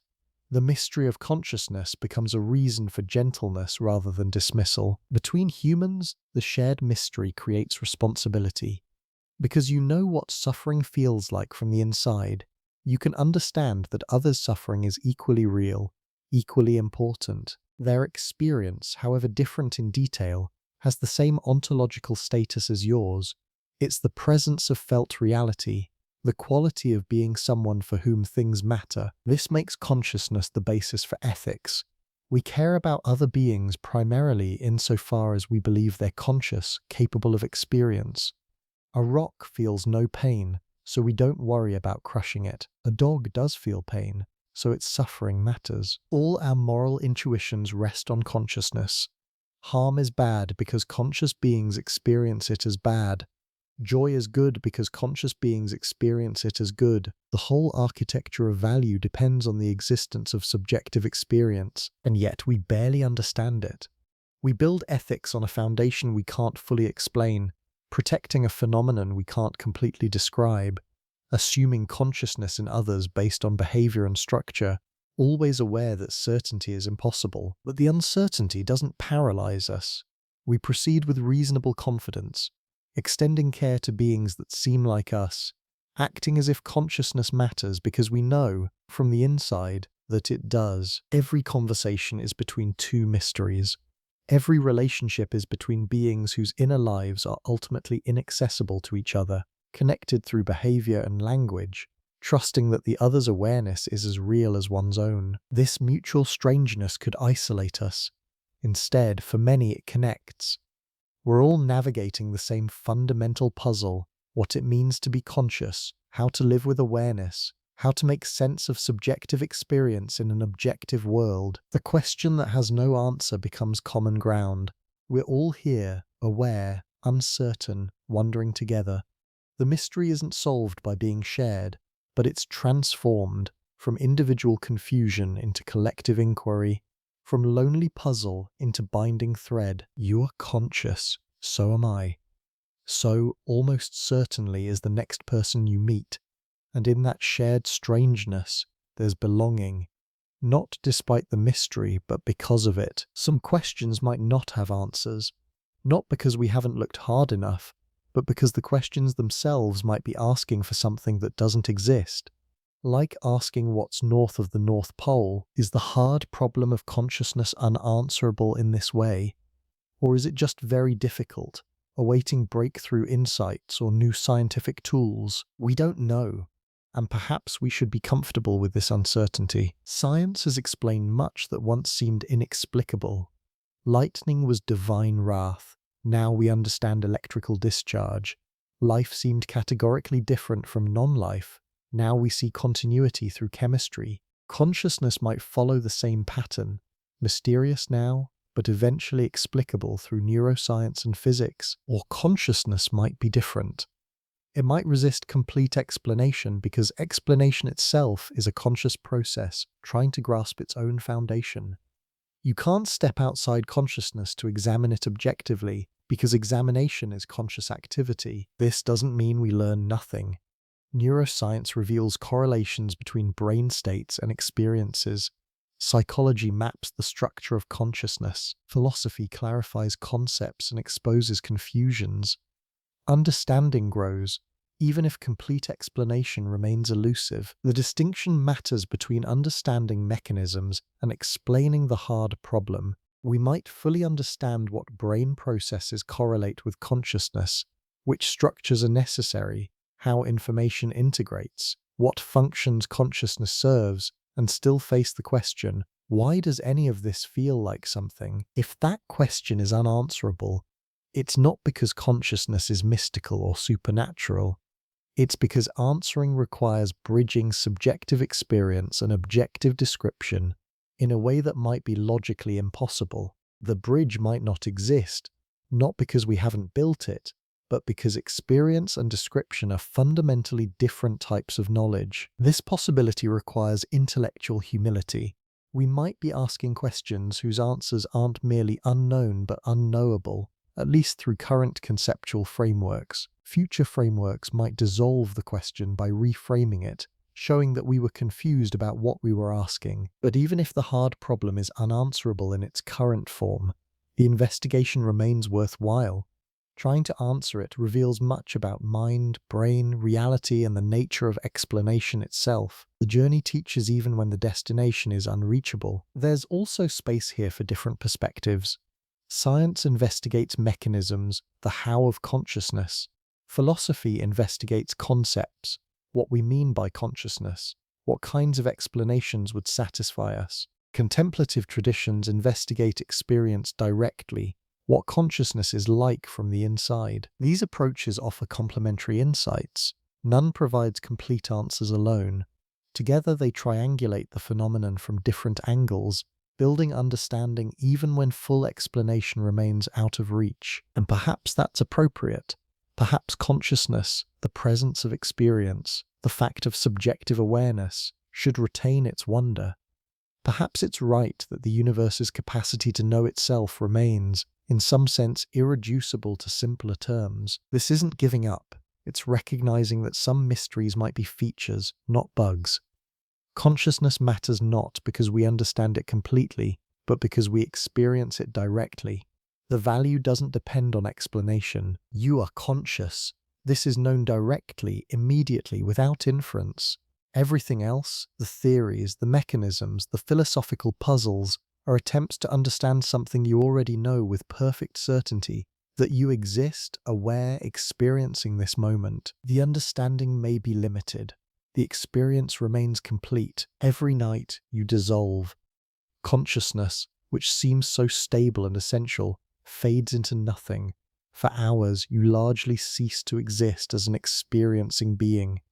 Then, without effort or decision, you return. This daily rhythm mirrors the larger mystery. Consciousness appears, you wake. Consciousness disappears, you sleep. The cycle repeats, reliable and strange. A small version of the question that haunts all awareness: how does experience arise from its absence? But tonight, let the question rest. Let the wondering settle into something quieter, not urgent curiosity but peaceful acknowledgement. The mystery will be there tomorrow. For now, there's just this: the gentle dimming of awareness, the familiar descent into unconsciousness, the trust that morning will bring return. Sleep is a kind of proof. Every night demonstrates that consciousness is a process, not a permanent state. You let it go easily, without fear, because you've done this before. Thousands of times you've released awareness and found it again upon waking. This makes sleep surprisingly profound.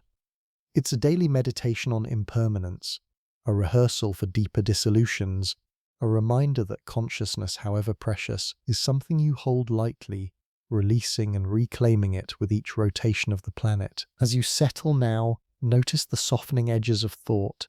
Attention loosens its grip.